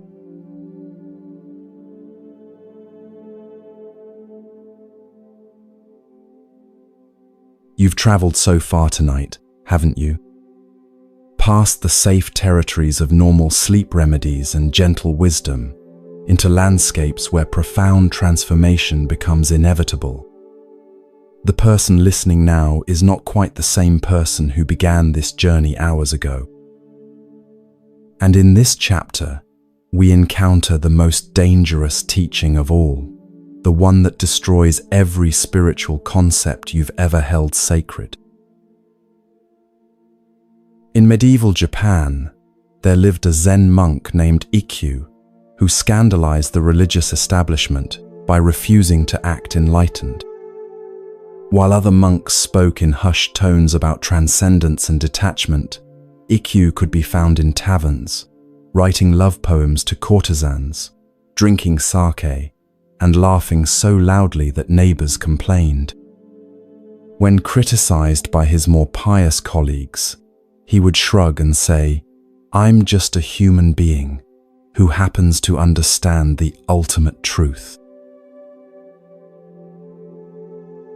The scandal wasn't his behavior, it was his complete comfort with contradiction. Ikkyu claimed to have achieved the highest spiritual realization while simultaneously admitting to being hopelessly infatuated with a woman named Mori. He wrote explicit poetry about their physical relationship, alongside profound sutras about the nature of emptiness.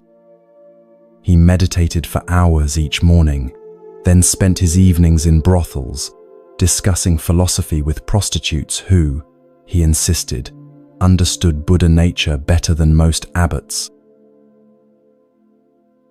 Other monks were horrified.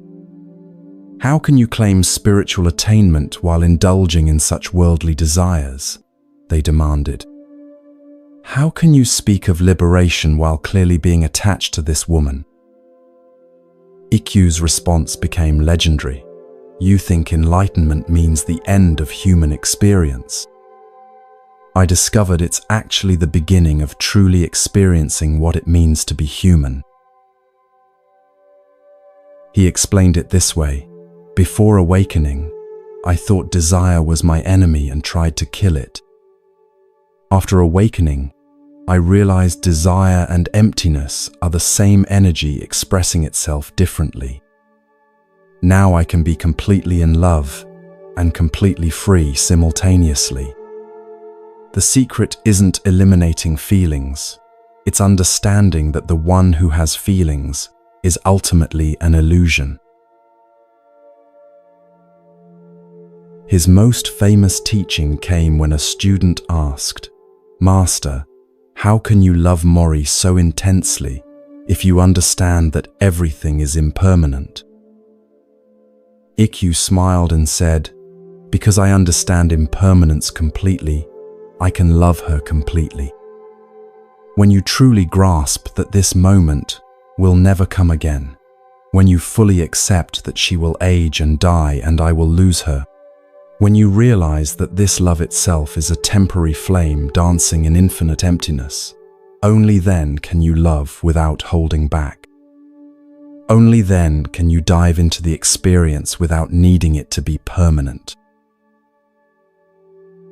Stop and feel the revolution occurring in your understanding. Everything we've explored tonight, all the teachings about letting go, finding peace, releasing attachment, what if they were just preparation for this moment when you discover that the goal was never to stop feeling intensely? What if the real teaching is learning to feel everything more fully, while knowing that the one who feels is ultimately a beautiful fiction?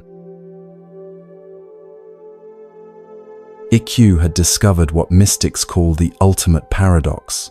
You can be completely engaged and completely detached at exactly the same time. Not detached from experience, but detached from the story that there's a solid self having the experience. He could love Mori desperately because he knew that both Ikkyu and Mori were temporary appearances in consciousness, like waves in an ocean that's simultaneously calm and stormy. This isn't spiritual bypassing or philosophical games. This is the most practical teaching possible for your sleepless nights and circular thoughts. You don't need to stop thinking about someone. You need to stop believing in the reality of the thinker. Right now, thoughts about someone are arising in your awareness. But who is having these thoughts? You might say, "I am," but can you find this I anywhere? Look closely. There are thoughts appearing, feelings arising, sensations occurring, but where is the solid entity you call yourself? Ikkyu realized that the whole drama of spiritual seeking is based on a case of mistaken identity. When you truly investigate, you discover something shocking. Thoughts think themselves, feelings feel themselves. Awareness is aware of itself. The suffering comes from the illusion that there's someone separate from these experiences who owns them, judges them, or needs to control them. But when you see through that illusion, you can have any experience without being damaged by it. Ikkyu could be madly in love because he knew that love was loving itself through the temporary form he called Ikkyu. He could feel heartbreak because he understood that consciousness itself was exploring what heartbreak feels like through his nervous system. He could think obsessively about Mori because he recognized obsessive thinking as another movement of the same infinite awareness that was simultaneously completely at peace. This is why he refused to act holy. Holiness, he realized, isn't about transcending human experience. It's about recognizing the sacred nature of every human experience, including the messy, contradictory, beautifully flawed ones. Your obsessive thoughts about someone aren't obstacles to enlightenment. They're enlightenment expressing itself as obsessive thoughts. But here's where it gets dangerous. This teaching can only be understood after you've exhausted yourself trying every other approach. You have to genuinely attempt to let go, find peace, release attachment, control your mind, and discover that none of it works permanently.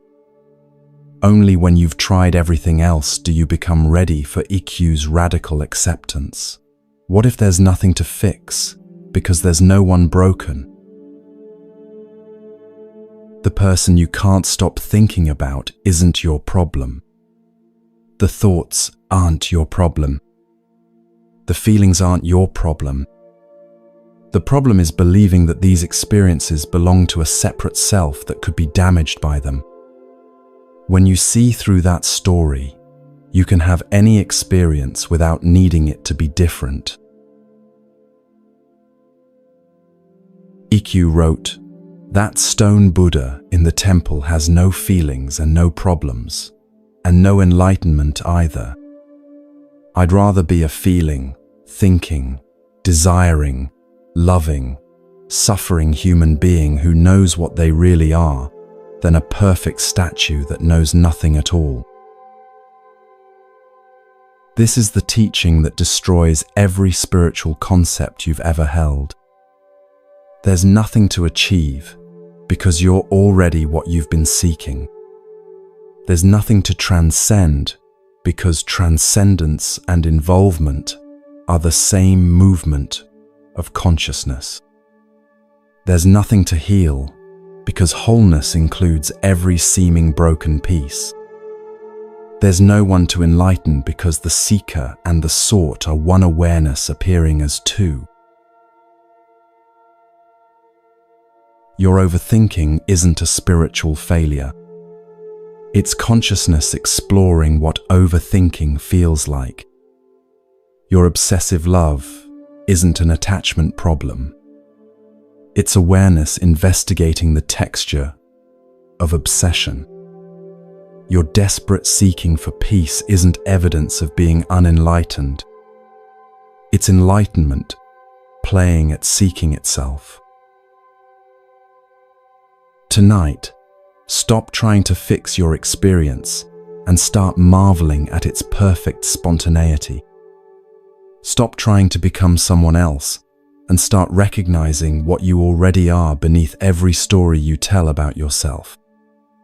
Stop trying to find peace and notice the awareness that remains peaceful even in the midst of mental chaos. Ikkyu's final joke was this. He spent his whole life helping people realize that they were already free, then laughing at their relief when they discovered they'd never been imprisoned. The cage was always open. The chains were always imaginary. The seeking was always the very freedom it sought to find. You are already free to think about anyone you want to think about. You are already free to feel any intensity of emotion. You are already free because you are the freedom in which all experience arises and dissolves. The question was never how to escape your humanity. It was how to recognize the divinity that's always been living itself as your perfectly imperfect human experience. Rest now in this ultimate recognition. You are the consciousness in which the whole drama of seeking and finding appears. You are what remains when every teaching dissolves into direct knowing. You are what was never born and will never die, temporarily pretending to be someone who thinks they need to find peace. The game is over. You won before you started playing.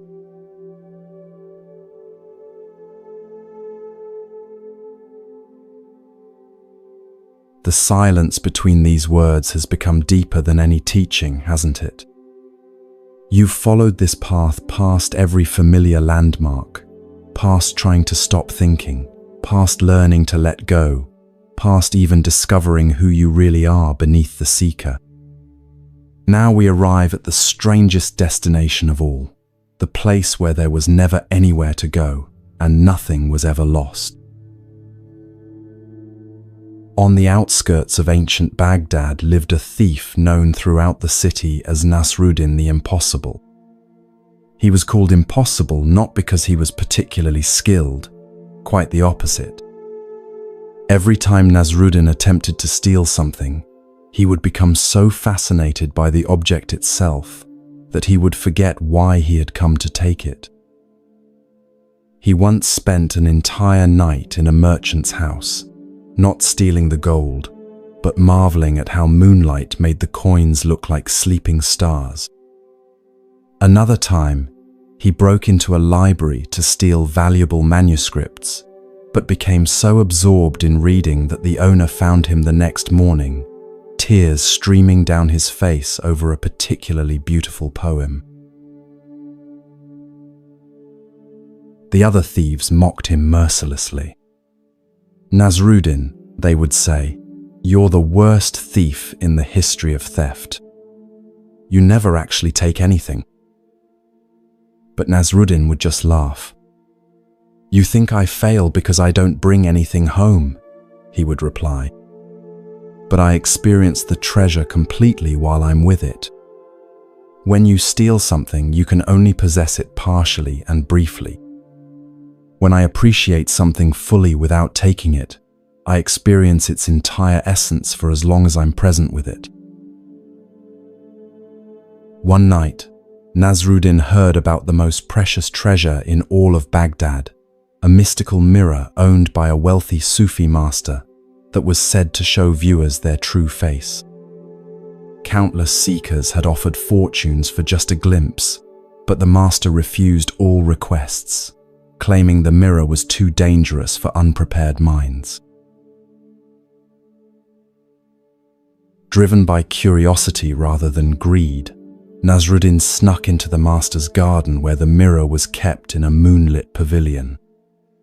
But when he reached for it, something extraordinary happened. Instead of seeing his own reflection, he saw the master himself, sitting calmly in meditation, apparently waiting for him. Ah, Nasruddin the Impossible, the master said without opening his eyes. I've been expecting you. You've come to steal my mirror? Confused and caught, Nasruddin stammered, Master, I thought you were sleeping. How did you know I was here? The master smiled and finally opened his eyes. My dear thief, you've spent years trying to steal things that were never really separate from you. Tonight, you've come to steal something that you already are. How could I not notice when someone arrives to take what they've always possessed? He gestured to the mirror. Look now, but not to steal it. Look to recognize what was never yours to take, because it was never not yours to begin with. When Nasruddin looked into the mystical mirror, he saw something that shattered his entire understanding of thievery, seeking, and possession. He saw his own face, but not as he had ever seen it before. He saw the awareness looking through his eyes, the consciousness that had been present in every moment of seeking, in every failed theft, in every instance of wonder and appreciation. He saw that what he had been trying to steal from the world had always been what the world was made of. Feel this recognition dawning in your own depths. All these hours of exploration, all these teachings about the person you can't stop thinking about, what if they were just elaborate detours leading back to what was obvious from the beginning? What if the very awareness that's been observing your thoughts about someone else is the same awareness that would be looking through their eyes if they were thinking about you? Nasruddin realized that he had been like someone trying to steal their own shadow, chasing something that could never be separated from the chaser. Every object he had tried to possess, every experience he had attempted to capture, every moment of beauty he had tried to make permanent, they were all expressions of the same consciousness that was doing the seeking. He hadn't failed at theft, he had succeeded at recognition.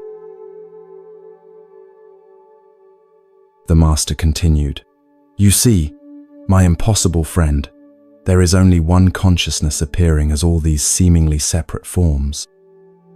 When you try to possess another person through thinking about them constantly, you're like someone trying to catch their own reflection in a river.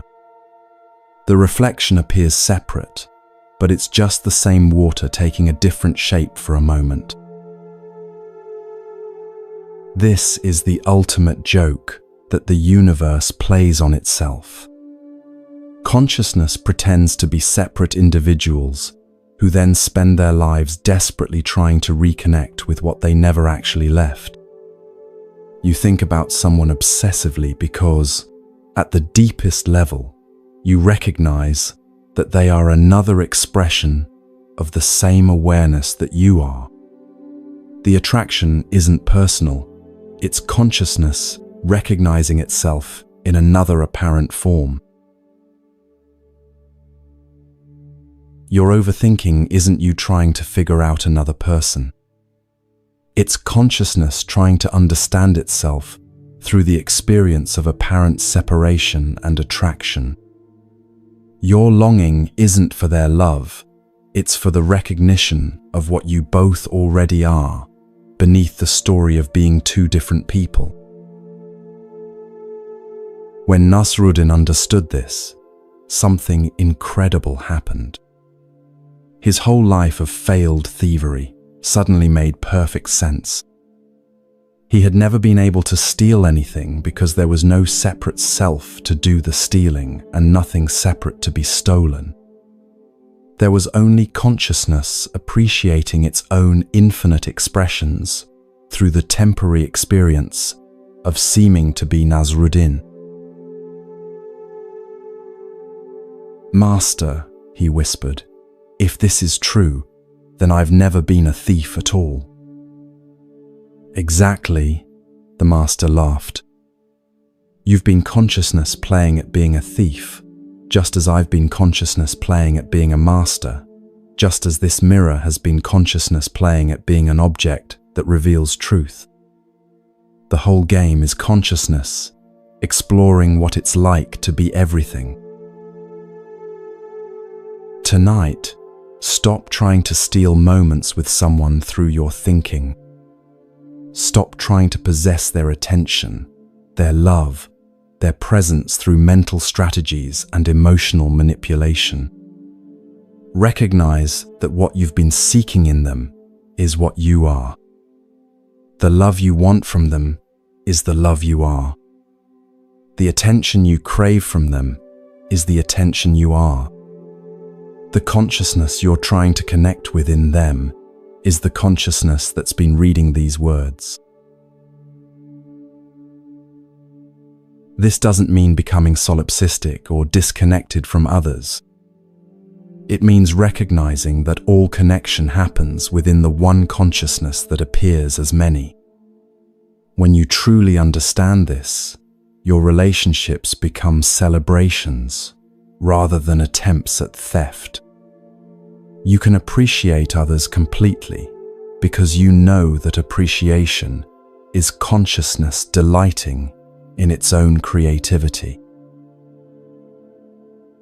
Nasruddin never stole anything again, but not because he became moral or spiritual. He stopped stealing because he realized there was nothing to steal. Everything was already what he was. Instead, he became known as Nasruddin the Appreciator, someone who could find profound beauty in the most ordinary moments, because he understood that ordinary moments were consciousness expressing itself as the extraordinary. Your obsessive thoughts about someone are consciousness appreciating its own appearance as that person. Your longing is consciousness exploring what it feels like to imagine being separate from itself. Your seeking for peace is consciousness playing at having lost what it never actually misplaced. Rest now as what you've always been, the awareness in which all these beautiful games of love and loss, seeking and finding, thinking and peace arise and dissolve. You are the mirror that reflects all experience without being changed by any of it. You are the consciousness that dreams. It's a person who thinks about other people, then occasionally wakes up enough to remember what's really happening. Nothing was ever stolen because nothing was ever separate. Everything was always home.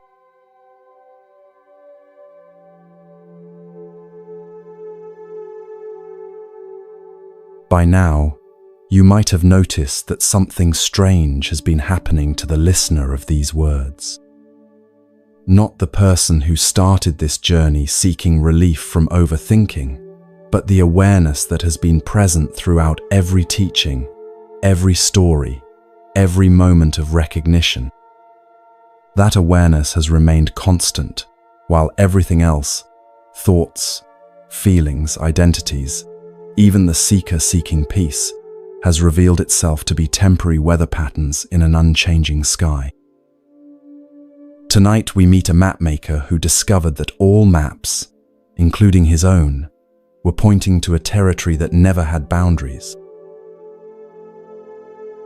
In the cartography workshops of Renaissance, Venice lived an obsessive genius named Marco di Territorio, whose maps were so precise that sea captains would pay small fortunes for his charts. Marco could capture every reef, every current, every seasonal wind pattern with such accuracy that sailors swore his maps were more real than the actual ocean. But Marco's true obsession wasn't with mapping the external world. It was with creating the perfect map of love itself. This peculiar passion began when he fell desperately in love with Elena, a merchant's daughter whose ships carried goods between Venice and Constantinople. Elena was often away for months at a time, and Marco spent those absences creating increasingly elaborate maps of their relationship. He charted the territories of their conversations, marked the landmarks of their shared glances, traced the currents of attraction, and the dangerous shoals of misunderstanding. He mapped the geography of Elena's moods, the seasons of her availability, the trade routes of her affection. Each time Elena returned, Marco would present her with his latest creation, detailed charts showing exactly where they had been together, emotionally, and precisely where they might go next.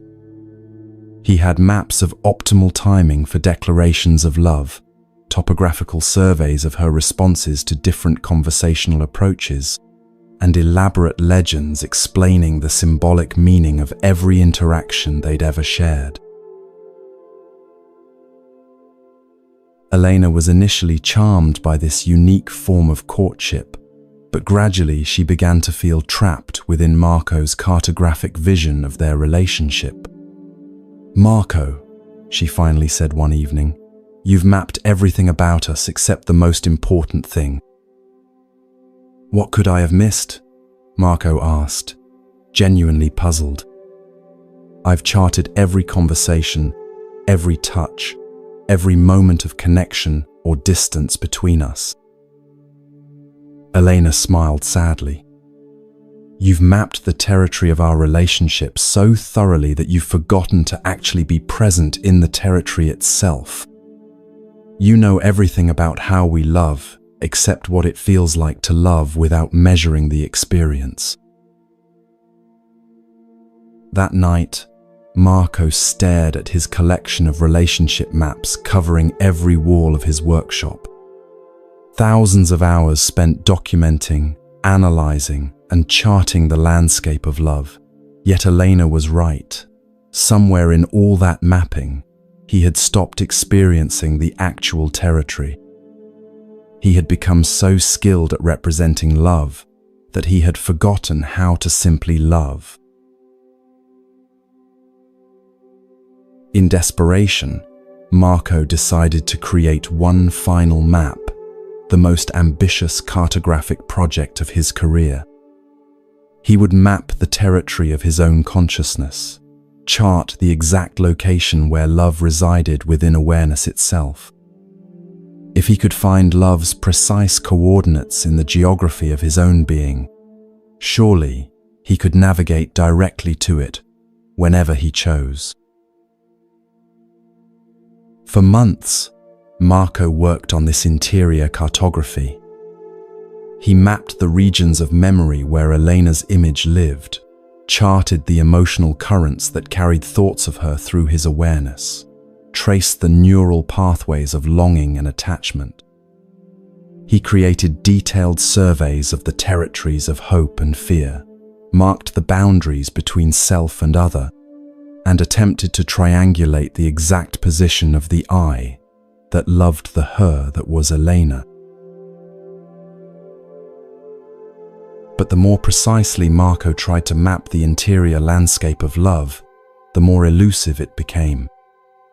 Every time he thought he had pinpointed love's location, he realized he was looking at love from somewhere else, which meant the real location was wherever he was looking from, not what he was looking at.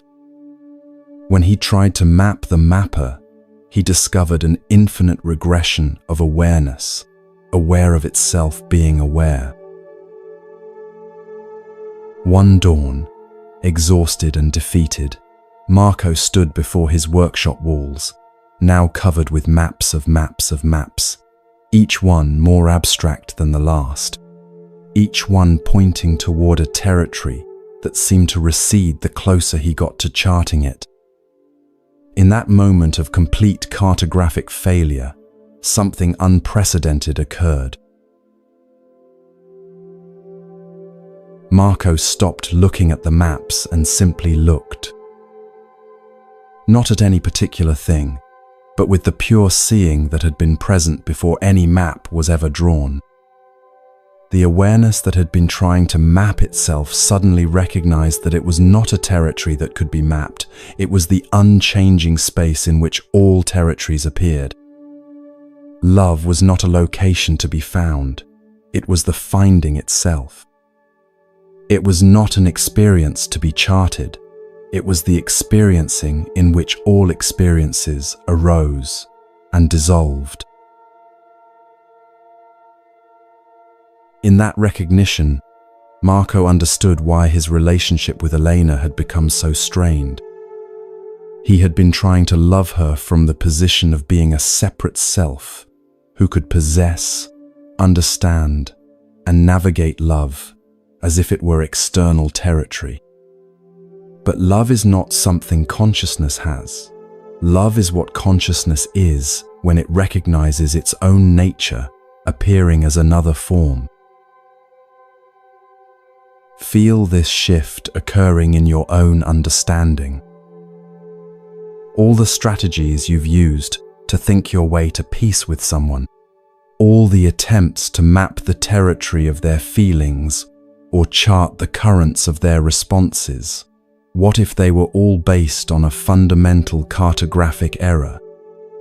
What if you were trying to map something that has no location because it's the space in which all locations appear?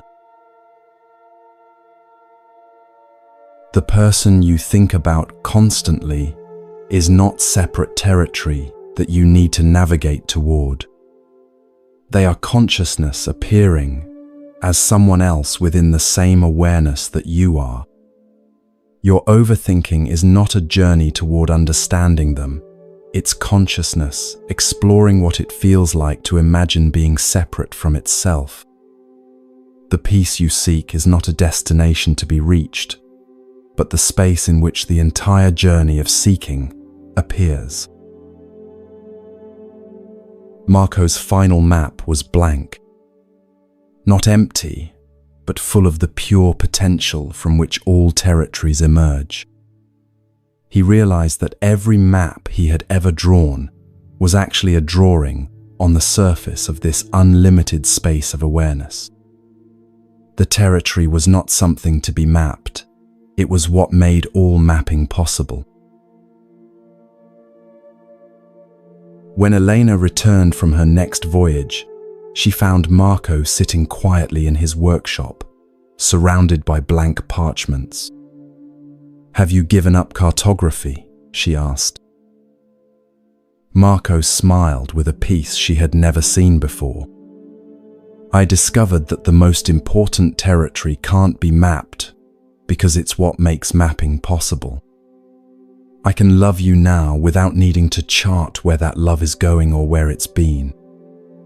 Love doesn't happen in territory. Territory happens in love." Your thoughts about someone are not obstacles to peace. They are peace exploring what it's like to seem agitated. Your seeking for understanding is not separate from what you seek to understand. It's consciousness investigating its own nature through the experience of apparent confusion. You are not lost in the territory of overthinking. You are the awareness in which the entire landscape of thinking appears. Tonight, stop trying to map your way to peace and recognize that you are the space of peace in which all maps appear. Stop trying to navigate toward love and notice that you are the love in which all navigation occurs.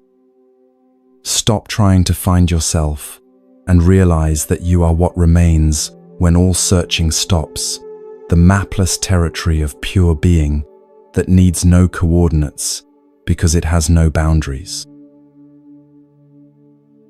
The final map is no map. The ultimate territory is no territory. What you are cannot be charted because it's the blank awareness on which every experience is temporarily drawn. Rest as this. Be this. You never left this.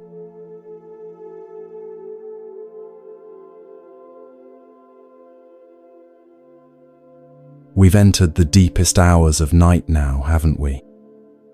That mysterious time when the boundary between dreaming and waking becomes gossamer thin, when profound recognitions slip through the cracks of ordinary understanding like water through fingers. You've followed this path beyond every teaching, past every story, through the dissolution of even the seeker who began this journey. Now we arrive at the most intimate encounter possible, the moment when the very question that brought you here turns to look at itself. In the mountain monasteries of ancient Tibet, there lived a monk named Gyatso who had devoted 27 years to a single inquiry. Not meditation on love or compassion or enlightenment, but an investigation into the nature of questions themselves. This peculiar focus began when he was 17 years old and madly infatuated with a young woman from his village. Every night, lying awake in his cell, the same question tortured him. Why can't I stop thinking about her? That question led to other questions. What is the I that thinks these thoughts? Who is the one who wants to stop thinking? What is the nature of the mind that seems so difficult to control? Each answer only generated more questions, until Gyatso realized he was trapped in an infinite spiral of inquiry that led everywhere except to the peace he desperately sought. Most monks would have abandoned this approach and returned to traditional practices, chanting, visualization, prostrations. But Gyatso was possessed by a peculiar intuition that the very compulsion to question contained its own resolution. Instead of trying to answer his questions or escape from them, he began to investigate the questioning itself. What was it that made a question arise? Where did questions come from? What was the source of the urge to know?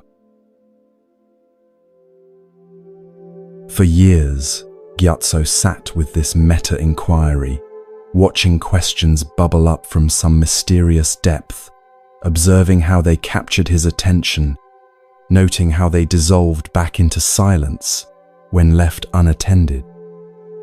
He discovered that questions were like visitors, some polite and brief, others demanding and persistent, but all of them temporary guests in the awareness that received them. One winter morning, as snow fell silently outside his window, Gyatso was sitting with his original question, why can't I stop thinking about her? But instead of trying to answer it or escape from it, he asked the question a question. Who wants to know why you can't stop thinking about her? In that moment, something extraordinary happened. The question turned inside out. Instead of being a problem seeking a solution, it became a pointer, directing attention toward the source of all questioning. Gyatso realized that he had been so focused on the content of his questions that he had never noticed the questioner. But when he looked for the questioner, he found something startling. There was no separate entity asking questions. There was only questioning arising spontaneously in awareness, the same way thoughts arose, the same way breathing occurred, the same way snow fell outside his window. The questioner was just another thought, appearing in the space of consciousness. This recognition shattered Gyatso's entire spiritual framework. If there was no separate self asking questions, then there was no problem to be solved. If the questioner was itself just another appearance in awareness, then who was suffering from obsessive thoughts? Who needed to find peace? Who required liberation from mental patterns? Feel this recognition reverberating through your own investigation. Right now, as these words are being heard, is there a separate entity listening to them? Or is there simply hearing happening in awareness? When thoughts about someone arise in your mind, is there actually a thinker thinking those thoughts? Or is there just thinking occurring in the same consciousness where these words are appearing. Gyatso discovered that the entire spiritual search was based on a case of mistaken identity. Consciousness had imagined itself to be a separate individual who had problems, who needed solutions, who sought peace from suffering. But when consciousness looked directly at itself, it found no individual anywhere, only pure awareness appearing as all experience, including the experience of seeming to be someone who suffered. The woman he had obsessed over for decades was not separate from this awareness. His thoughts about her were not problems occurring to someone. They were movements of consciousness itself, as natural and purposeless as waves on the ocean. His seeking for peace from obsessive thinking was consciousness playing at having lost what it never actually misplaced. This is the ultimate question that questions itself. Who is asking for freedom from overthinking? When you investigate this sincerely, you discover that the one who seems to have the problem and the one who seeks the solution are both appearances in the same awareness that remains perfectly at peace, regardless of what appears within it. Your overthinking about someone is not your problem. It's consciousness exploring what it's like to appear as someone who overthinks. Your desperate seeking for peace is not your journey. It's awareness investigating its own nature through the temporary experience of seeming to be lost. Even right now, listening to these words, there's no separate you gaining understanding. There's only understanding recognizing itself. Gyatso spent his remaining years helping visitors discover what he had found, that every question dissolves when the questioner is revealed to be another appearance within what the question was seeking. Students would come asking, "How can I stop obsessing over someone?" And Gyatso would ask them, "Who wants to know?" Invariably, they would look for the one who wanted to know and find only the looking itself, which was already the peace they were seeking. But here's what made Gyatso's teaching so radical. He never claimed this recognition would make obsessive thinking disappear. Thoughts might continue arising, feelings might still be intense, the apparent drama of human relationships might play on exactly as before. The difference was that there was no longer anyone taking personal delivery of these experiences. They were simply movements in awareness, like weather patterns in the sky. When a severe storm passes through the sky, does the sky suffer? When dark clouds gather, does space become disturbed? Your obsessive thoughts about someone are like weather patterns in the sky of consciousness. They appear, they move through, they dissolve, while the consciousness in which they arise remains utterly untouched. Tonight, stop trying to answer the question of how to find peace, and instead ask, who is looking for peace? Stop trying to solve the problem of overthinking and investigate who has this problem. Stop seeking freedom and discover who believes they are bound. When the questioner is revealed to be another question appearing in awareness, all seeking stops naturally. Not because problems are solved, but because the problem haver is recognized to be imaginary.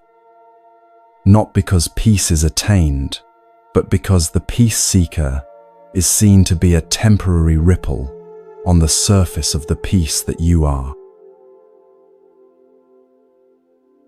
The question that brought you here tonight was never really your question.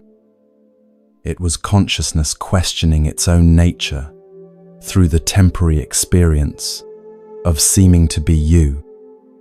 The answer was never something you could find, because you are what all answers point toward. The peace you sought was never something you could achieve, because you are the space in which all achieving occurs. Rest now as the question that needs no answer, the problem that has no solver, the seeker that was always what it sought. You are the awareness in which the entire spiritual search appears and disappears, like dreams in the night. Nothing was ever wrong. No one was ever lost.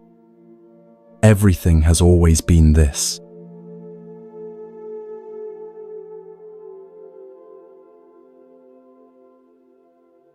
In this cathedral of deepening silence, where hours have dissolved like salt in warm water, something has been quietly completing itself. Not the you who began this journey seeking relief from persistent thoughts, but the recognition that has been present all along, watching, knowing, remaining untouched by every story of seeking and finding. Tonight, we visit a library that contains every story ever written, yet remains eternally empty. In the ancient city of Alexandria, before its great library was consumed by flames, there lived a peculiar librarian named Hypatia, the unlettered. She was called unlettered not because she couldn't read, quite the opposite. Hypatia had read every scroll, every manuscript, every fragment of text that passed through the library's doors. She was called unlettered because she had discovered something that no amount of reading could teach, the profound silence that exists between every word, the blank awareness that makes all stories possible. Hypatia's obsession began, like so many obsessions, with love unrequited. A visiting scholar named Apollodorus had captured her imagination so completely that she found herself unable to concentrate on her work. Instead of cataloguing texts, she spent her days writing elaborate fantasies about their possible future together, stories within stories, nested narratives that grew more complex with each passing week. She wrote about conversations they might have among the scrolls of poetry. She crafted dialogue for walks they would take through the library's moonlit corridors. She imagined scenarios where he would suddenly realize her worth, where he would declare his love between the shelves of philosophy texts, where their romance would unfold like the most beautiful story ever written. Her obsession became literary. Each thought about him transformed into elaborate narrative fiction. Months passed, and Apollodorus completed his research and departed for Rome, never knowing that Hypatia had written an entire library of stories about their imagined relationship. But instead of feeling devastated, Hypatia found herself fascinated by a disturbing question. If she could write such convincing stories about love that never existed, how could she trust that any of the emotions she experienced were more real than fiction? This question led her to an unprecedented experiment. Hypatia began reading every love story in the library's collection, tragic tales of Orpheus and Eurydice, passionate accounts of Cleopatra and Caesar, mystical poetry describing the soul's romance with the divine. But she read them all with a peculiar attention, not to the content of the stories, but to the space in which all stories appeared when they were being read. She discovered something extraordinary. Whether she was reading about tragic loss or ecstatic union, whether the story was supposedly historical or obviously fictional, they all appeared in the same unchanging awareness.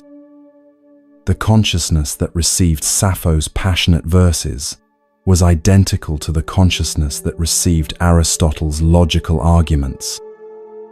The awareness in which love stories arose was the same awareness in which mathematical treatises appeared. But more remarkably, Hypatia realized that this awareness was completely unaffected by the content of any story. Reading about heartbreak didn't break the consciousness that received the story. Reading about passion didn't inflame the awareness that witnessed the words. The space in which all stories appeared remained perfectly peaceful, regardless of whether the stories were tragic or comic, romantic or philosophical. One evening, as she sat surrounded by scrolls containing every conceivable human experience translated into text, Hypatia had a recognition that changed everything. She realized that her own life, her love for Apollodorus, her obsessive thinking, her seeking for resolution, was just another story appearing in the same awareness that received all the other stories. But unlike the stories written on parchment, she had been mistaking her life story for reality. The thoughts about Apollodorus that had consumed her for months were no more real than the characters in the scrolls around her. They were all movements of consciousness, temporary stories arising and dissolving in awareness. The difference was that she had been identifying with her personal story so completely that she had forgotten she was the awareness in which all stories, personal and fictional, appeared. Feel this recognition stirring in the depths of your own understanding. The person you can't stop thinking about, they exist as a character in a story that consciousness is telling itself. Not an unreal character, but not more real than the awareness in which their character appears. Your thoughts about them are like words on a page being read by the consciousness that you are. Hypatia began what she called reading life like literature. When obsessive thoughts about Apollodorus arose, she would observe them with the same detached fascination she brought to reading fictional narratives. When emotions of longing appeared, she would notice them as plot developments in the ongoing story of Hypatia the Seeker. When new chapters of hope or despair unfolded in her inner drama, she remained present as the reader, rather than getting lost in the story being read. This practice revealed something that no philosopher had ever written about: the profound relief of recognizing yourself as the reader rather than the character being read about. Characters in stories suffer according to their plot requirements, but the consciousness that reads about their suffering remains completely at peace. Even when reading the most tragic tales, awareness itself is never damaged by the content it receives. Your life story, including your obsessive thoughts about someone, is like a book that consciousness is reading. The story might contain chapters of unrequited love, plot twists of hope and disappointment, dramatic scenes of longing and confusion. But you are not the character in this story. You are the awareness in which the story appears when it's being read. And awareness is never harmed by any story, no matter how tragic or intense. Hypatia discovered that this shift in perspective didn't make her life less meaningful or emotional. Stories could still be beautiful, moving, and engaging. But she was no longer trapped inside them, no longer mistaking the character for her true identity. She could participate fully in the unfolding story of her life, while remaining free as the consciousness that witnessed the participation. When visitors came to the library seeking texts about healing heartbreak or finding true love, Hypatia would smile and say, "All the stories are here, but none of them will tell you what you really want to know." When they asked what that was, she would reply, "You want to know who's reading the story of your life." But that can't be found in any text, because it's what makes reading possible. The great library of Alexandria burned, they say, and all its stories were lost to history. But Hypatia knew that no story is ever really lost, because awareness itself is the eternal library in which all possible stories appear. Every human experience that has ever occurred was just consciousness reading itself as temporary characters in an infinite drama.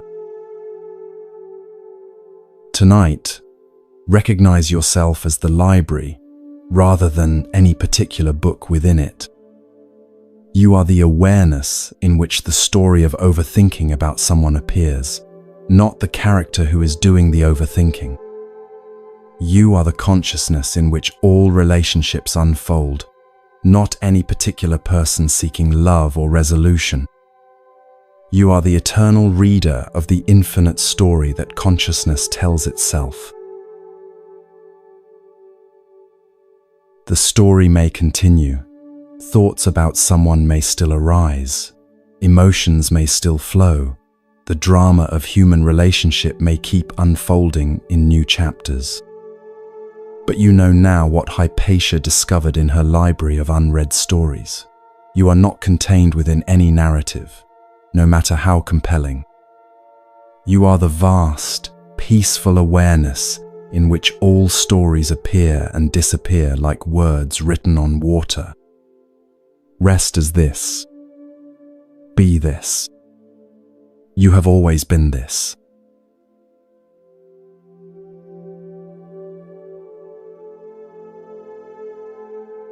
The deepest hours of night have arrived, haven't they? Those sacred moments when the membrane between worlds becomes so thin that what seemed solid during daylight reveals itself as gossamer and shadow. You've journeyed far beyond the ordinary territory of sleep remedies and relaxation techniques into the mystery that mystics have whispered about in secret for millennia. Tonight we encounter the ultimate paradox, the dream that awakens to its own dreaming nature without the dream ending.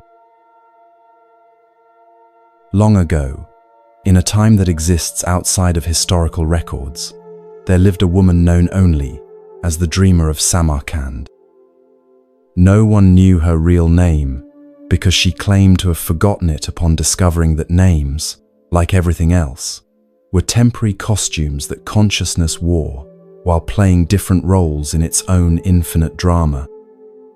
The dreamer spent her days in the marketplace, appearing to buy bread and cloth like any ordinary merchant, but her nights were devoted to a practice so unusual that even seasoned mystics found it disturbing. Every evening, the dreamer would lie down and consciously enter the dream state while maintaining awareness that she was dreaming. But unlike lucid dreamers who use this awareness to control their dream environments, the dreamer did something far more radical. She would dream about being someone obsessed with another person, then watch what happened when the dream character discovered they were only a dream. Night after night, she would become different dream characters, a merchant's daughter pining for a traveling poet, a scholar obsessing over a temple dancer, a warrior consumed with thoughts of an enemy's wife. Each character would experience the full intensity of human longing, the sleepless nights of circular thinking, the desperate strategies to win love or understanding. But at the peak of each obsession, the dreamer would allow the dream character to recognize their dream nature without the dream dissolving. What she discovered in these experiments defied everything spiritual teachers claimed about awakening. When a dream character realized they were being dreamed, they didn't disappear or become less real to themselves. Instead, they experienced the most profound liberation imaginable. They could continue being completely engaged in their dream drama while knowing with absolute certainty that none of it could ultimately harm them. The merchant's daughter could love the traveling poet with unprecedented passion because she knew that even if he never returned, the dreamer dreaming her would remain untouched. The scholar could think obsessively about the temple dancer with total intensity because he understood that his thoughts were just the dreamer exploring what obsessive thinking felt like through his character. The warrior could feel consumed with desire because she knew that consumption itself was just another experience the dreamer was having through her apparent form. One night, something unprecedented occurred in the dreamer's practice.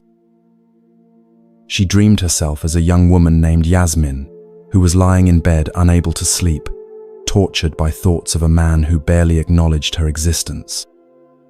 But instead of revealing to Yasmin that she was a dream character, the dreamer allowed Yasmin to discover something even more radical, that the consciousness experiencing Yasmin's obsessive thinking was itself being dreamed by an even more fundamental awareness.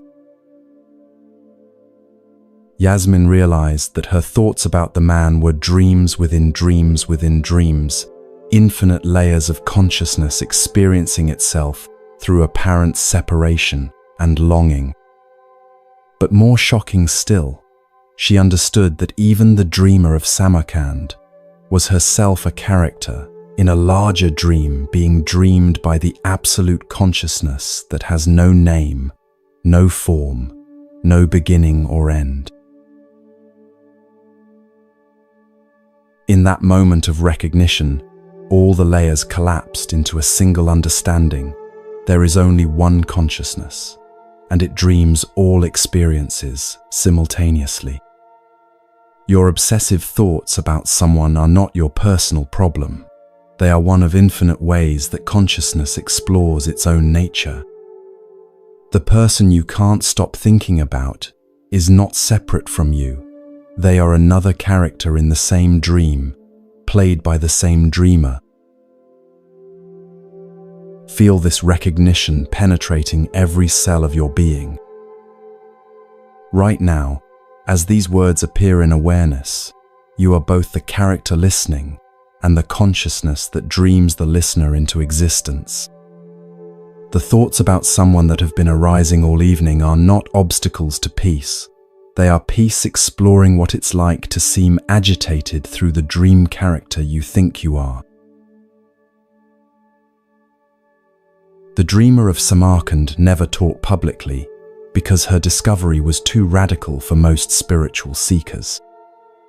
She had found that awakening doesn't mean the end of human experience. It means the beginning of experiencing humanness with the full knowledge that it's a divine play, a cosmic dream in which consciousness gets to explore every possible way of being. When visitors occasionally sought her out, asking how to stop obsessing over someone, she would laugh gently and say, "You're asking the wrong question. The right question is, who is the dreamer that's dreaming both you and the person you're obsessing about?" When they looked for the dreamer, they discovered what she had found, that the dreamer has no location, no form, no characteristics, other than the pure capacity to dream all experiences into existence. Your overthinking is not a malfunction in the dream. It's one of the ways the dream explores intensity. Your longing for someone is not a mistake in consciousness. It's consciousness investigating what longing feels like when it appears to be divided against itself.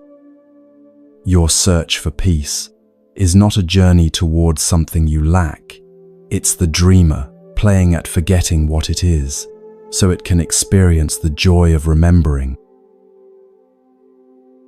But here's the ultimate paradox. The dreamer discovered, recognizing the dream nature of experience doesn't make experience less vivid or meaningful. If anything, it makes everything more beautiful because you're no longer afraid of any experience destroying you. You can love completely because you know that love is the dreamer exploring its own nature as a parent relationship. You can feel heartbreak fully because you understand that heartbreak is just another costume consciousness wears temporarily. Tonight, stop trying to wake up from the dream of thinking about someone and instead recognize yourself as the consciousness that dreams all thoughts, all relationships, all seeking and finding. You are not trapped in a dream. You are the dreaming itself, temporarily appearing as someone who seems trapped. The person you think about is not separate from your dream.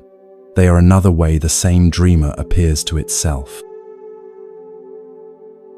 In the deepest understanding, there is no difference between dreaming and waking, between thinking and peace, between self and other.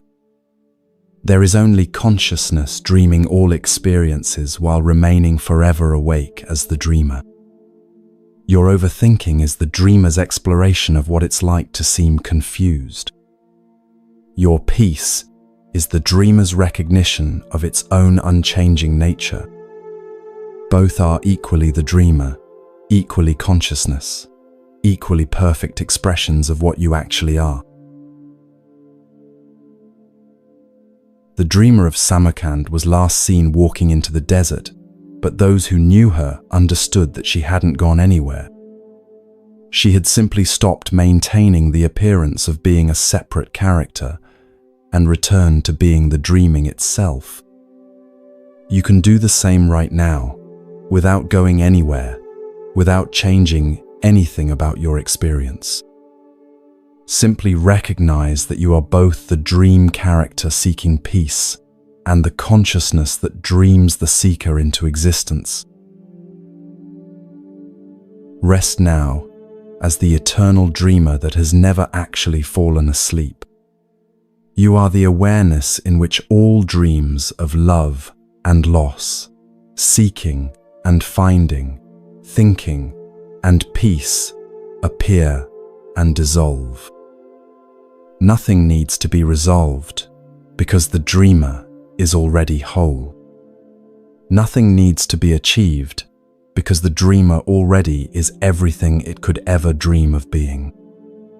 You are the dream that never forgot it was dreaming, even while appearing to seek awakening.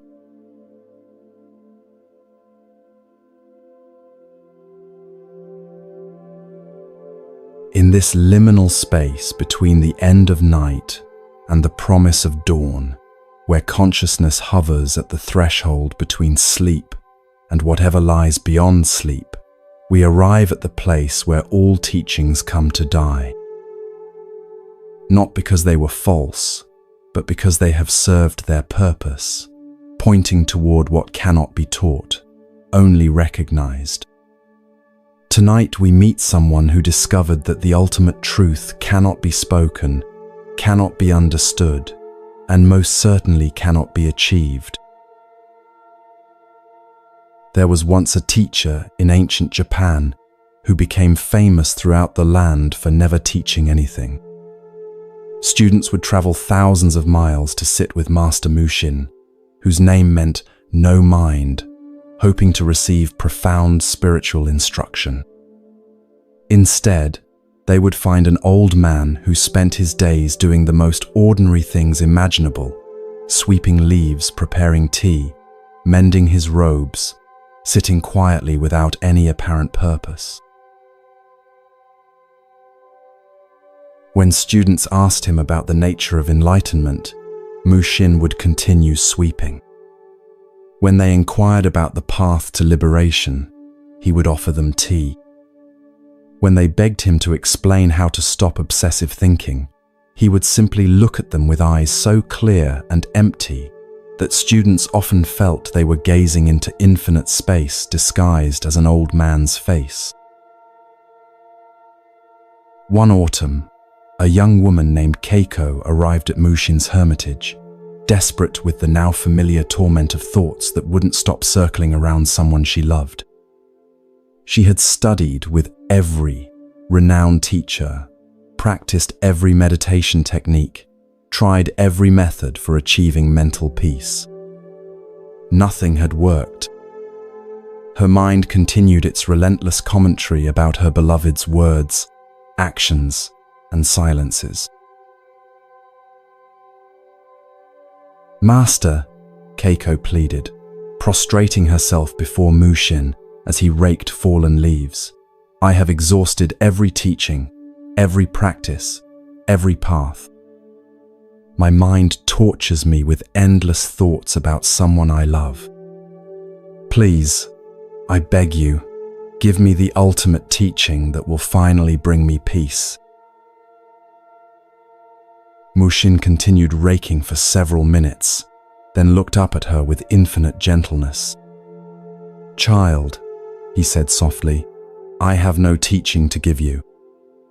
If I had a teaching, I would be lying to you, because what you are seeking cannot be taught." Keiko felt despair rising in her chest. "Then there is no hope for me, no way to find the peace I seek." On the contrary, Mushin smiled, setting down his rake and sitting on a fallen log. "There is absolutely no way not to find what you seek, because you are already what you seek. The problem is that every teaching, every method, every path assumes you are separate from peace and must travel toward it. But peace is your nature. You cannot achieve what you already are." For the first time in months, Keiko's internal commentary stopped. Not because she had found a technique to silence it, but because something deeper than thought recognized the truth in Mushin's words. "But Master," she whispered, "if I am already peace, why do I experience such mental turmoil?" Mushin pointed to the sky, where clouds were drifting across the afternoon sun. "Is the sky disturbed by the clouds? Does the space between stars suffer when meteors pass through it? Your thoughts about this person you love are like clouds passing through the sky of awareness. The sky doesn't try to get rid of clouds, it simply allows them to pass. They come, they go, and the sky remains unchanged. You think you need to achieve a state where no thoughts arise about this person," he continued. "But that would be like the sky trying to prevent clouds. Instead, recognize that you are the sky, the awareness in which all thoughts appear and disappear. Clouds don't disturb the sky, and thoughts don't disturb awareness."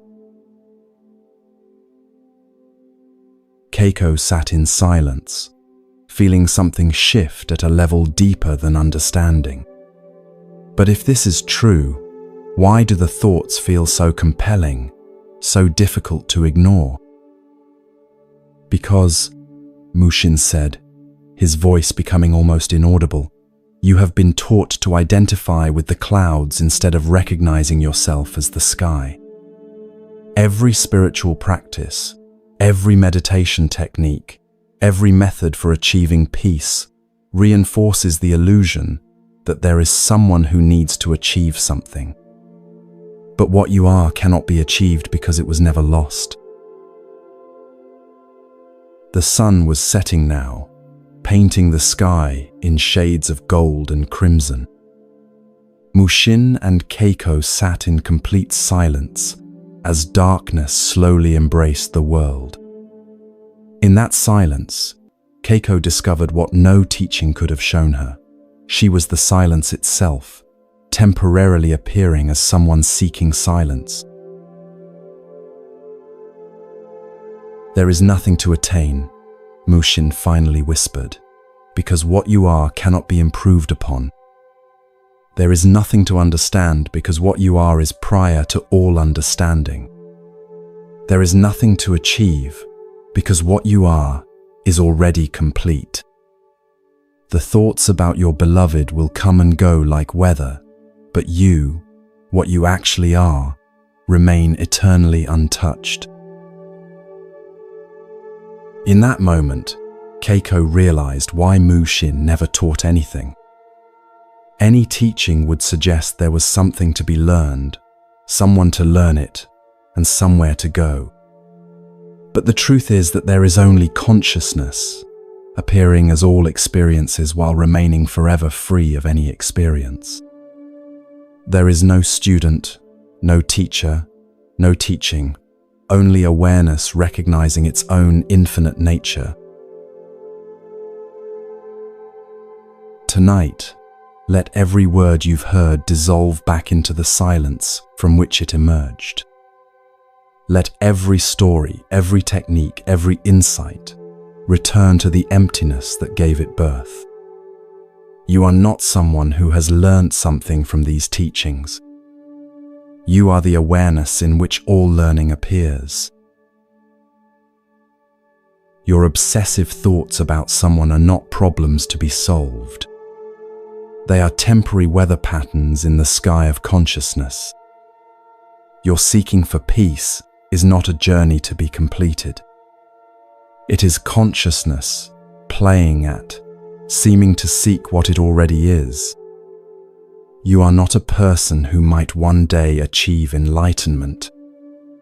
You are enlightenment temporarily appearing as a person.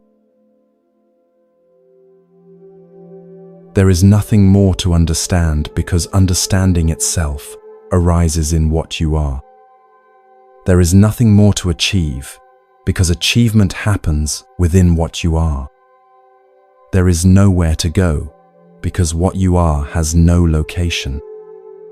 There is no one to save because what you are was never in danger. Rest now as the peace that needs no teaching, the wholeness that requires no completion, the love that depends on no object. You are what remains when all seeking stops. You are what was never born and will never die. You are the aware presence in which this entire journey of apparent seeking and finding has appeared like a dream in the night. Welcome home to what you never left.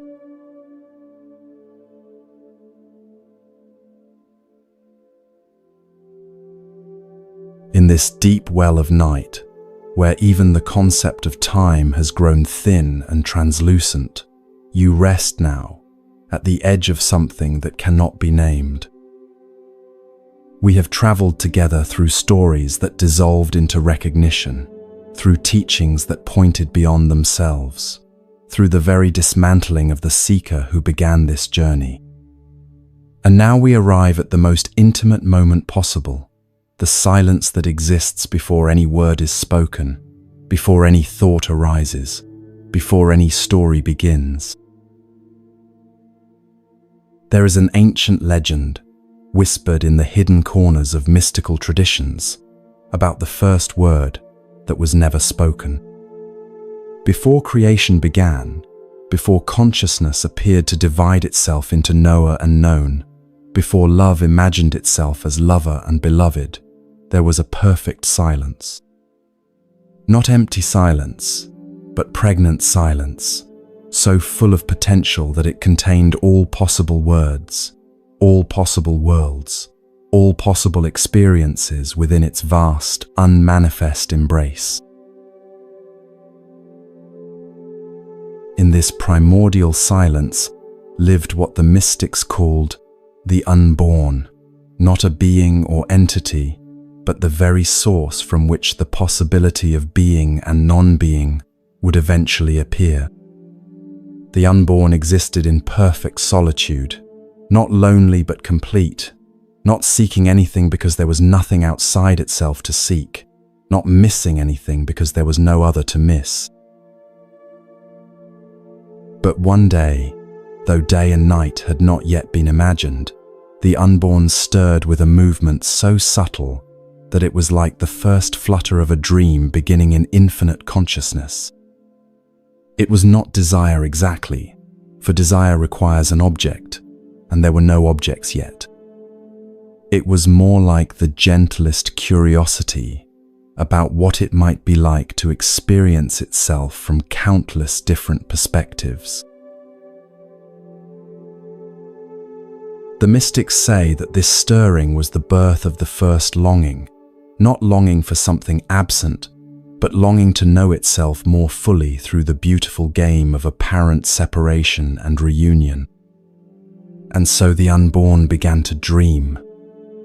It dreamed itself as space, as time, as matter, as consciousness appearing to look at itself through infinite eyes.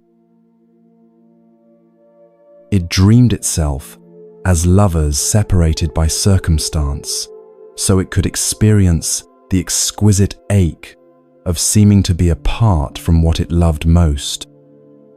It dreamed itself as seekers searching for truth, so it could taste the sweetness of rediscovering what it had never actually lost. It dreamed itself as humans lying awake at night, minds circling endlessly around thoughts of someone else, so it could explore every nuance of longing and attachment, and the eventual recognition of its own nature. Feel this ancient stirring in the depths of your own being. The thoughts about someone that have visited you tonight, the seeking for peace that brought you here, the very consciousness that has been listening to these words, all of this is the unborn exploring what it's like to temporarily forget its own infinite nature. Your obsessive thinking is not a personal problem. It is the unborn investigating what obsession feels like when it appears to be divided against itself. Your longing for someone is not evidence of incompleteness. It is wholeness, playing at experiencing what it might be like to seem partial. Your search for peace is not a journey towards something missing. It is completeness, exploring the beautiful drama of seeming to seek what it already is. In the deepest teachings, it is said that this cosmic game of hide and seek has only one rule. The unborn must forget its true nature completely enough to make the game interesting, but never so completely that it cannot eventually remember. Every moment of suffering contains within it the seed of recognition. Every experience of separation carries the perfume of the unity from which it arose. Tonight you have been following the breadcrumbs home. Each story, each teaching, each moment of recognition has been the unborn calling to itself across the apparent distance it created through the magic of forgetting. You are not someone who has learned something about consciousness. You are consciousness, remembering what it is, through the temporary experience of seeming to be someone. But now we approach the most delicate moment in any awakening. There comes a point where even the most beautiful teachings must dissolve, where even the most profound recognitions must be released, where even the seeker who has traveled so far must be allowed to disappear, not into unconsciousness, but into the vast awareness that was present before the seeker was born and will remain after all seeking ends. You are being invited now to rest in the silence that exists before any thought about anyone arises. The silence that exists before the story of being someone who loves another begins. the silence that exists before consciousness even imagines itself as consciousness. This is not the silence of absence, but the silence of such complete presence that there is no room for anything to be added to it. In this silence, there is no one thinking about someone else, because there is no separation that would make such thinking necessary. There is no one seeking peace, because there is nothing that could disturb the perfect stillness. There is no one listening to these words, because the listener and the words are revealed to be temporary movements in the same infinite awareness. Can you feel yourself dissolving into this silence? Not disappearing, but expanding beyond all boundaries until there is no inside or outside, no self or other, no thinking or peace, no seeking or finding. Just this. Just the pure beingness that has no name, no story, no history, no future. The person you've been thinking about exists in this silence too, not as a separate individual, but as another expression of the same consciousness that you are. Your thoughts about them were just consciousness, exploring what it's like to appear divided, like a wave imagining it's separate from the ocean. Your longing for connection was consciousness playing at forgetting its own inherent unity. Now, as words themselves begin to lose their meaning, and silence reclaims its rightful place as the source and destination of all expression, rest completely in what you have always been. You are the silence before the first word of creation was spoken. You are the emptiness so full that it birthed all fullness. You are the unborn, temporarily dreaming that it was born, now gently awakening from even that beautiful dream. There is nothing more to understand because understanding arises in you. There is nowhere else to go because everywhere is where you are. There is no one left to save because the Savior and the saved are one. You are the silence that speaks all words, the stillness that moves all movement, the peace that allows all disturbance to dance within it without being touched. Rest now in this recognition that requires no maintenance, this peace that needs no protection, this love that has no opposite. You are what you have always been seeking. You are where you have always been trying to go. You are the answer to every question you have ever asked. You are the silence before words, after words, and within every word that has ever been spoken.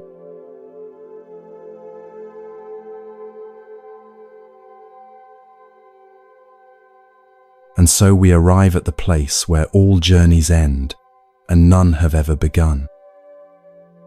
In this sacred hour before dawn, you rest in the recognition that was present at the very beginning of these words, waiting patiently through every story for this moment of homecoming. There is a final story, though it is not really a story at all. It is more like the space in which all stories appear and disappear, the silence that gives birth to every word.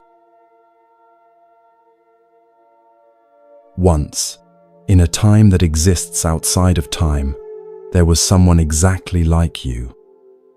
They lay in the deep hours of night, consciousness floating between sleeping and waking, between seeking and finding, between the story of being separate and the recognition of what they had always been.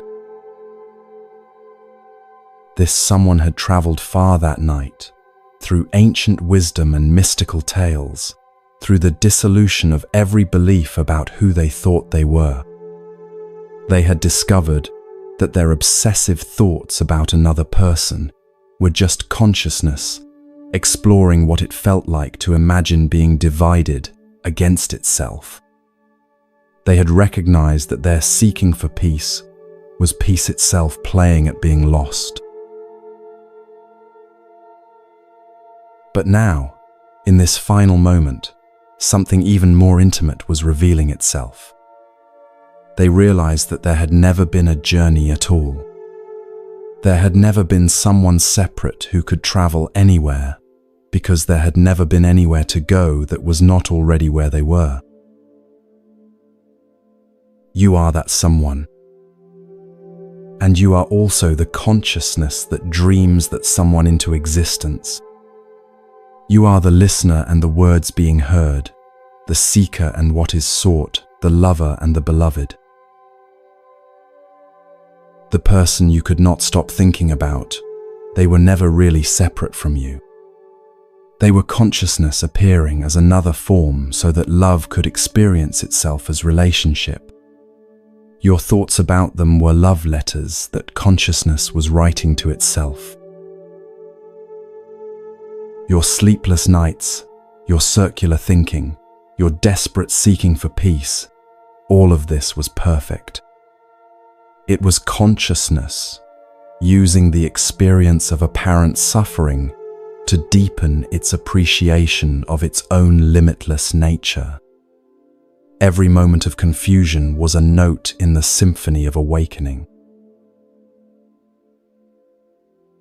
Now, as these final words dissolve into silence, you rest in the understanding that understanding itself is unnecessary.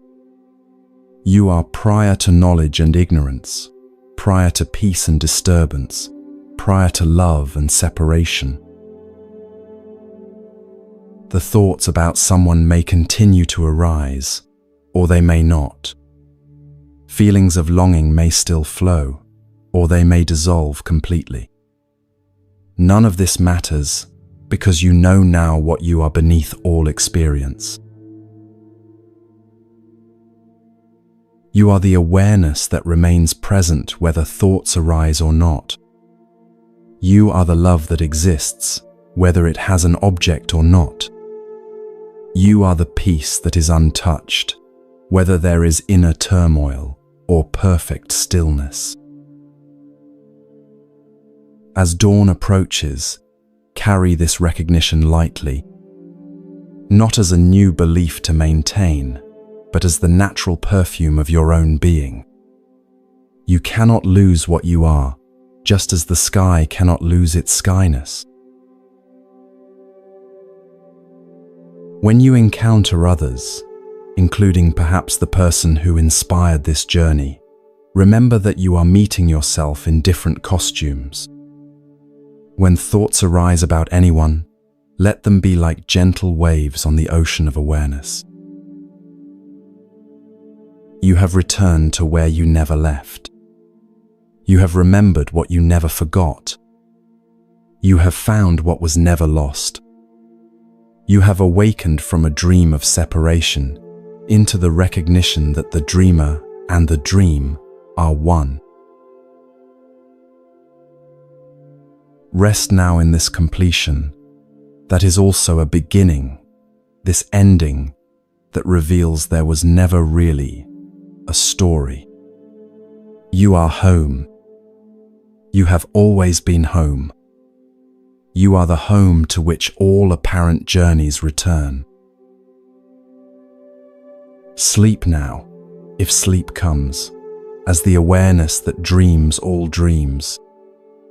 Wake, when waking happens, as the consciousness that has never slept. Live each day as the love that has no opposite, the peace that has no enemy. Welcome home, beloved. Welcome to the recognition of what you are, what you have always been. The journey is complete. The seeking has dissolved into the eternal being that you are. From Moonmind Temple, with infinite love, may all beings recognize their true nature. May love recognize itself everywhere it looks.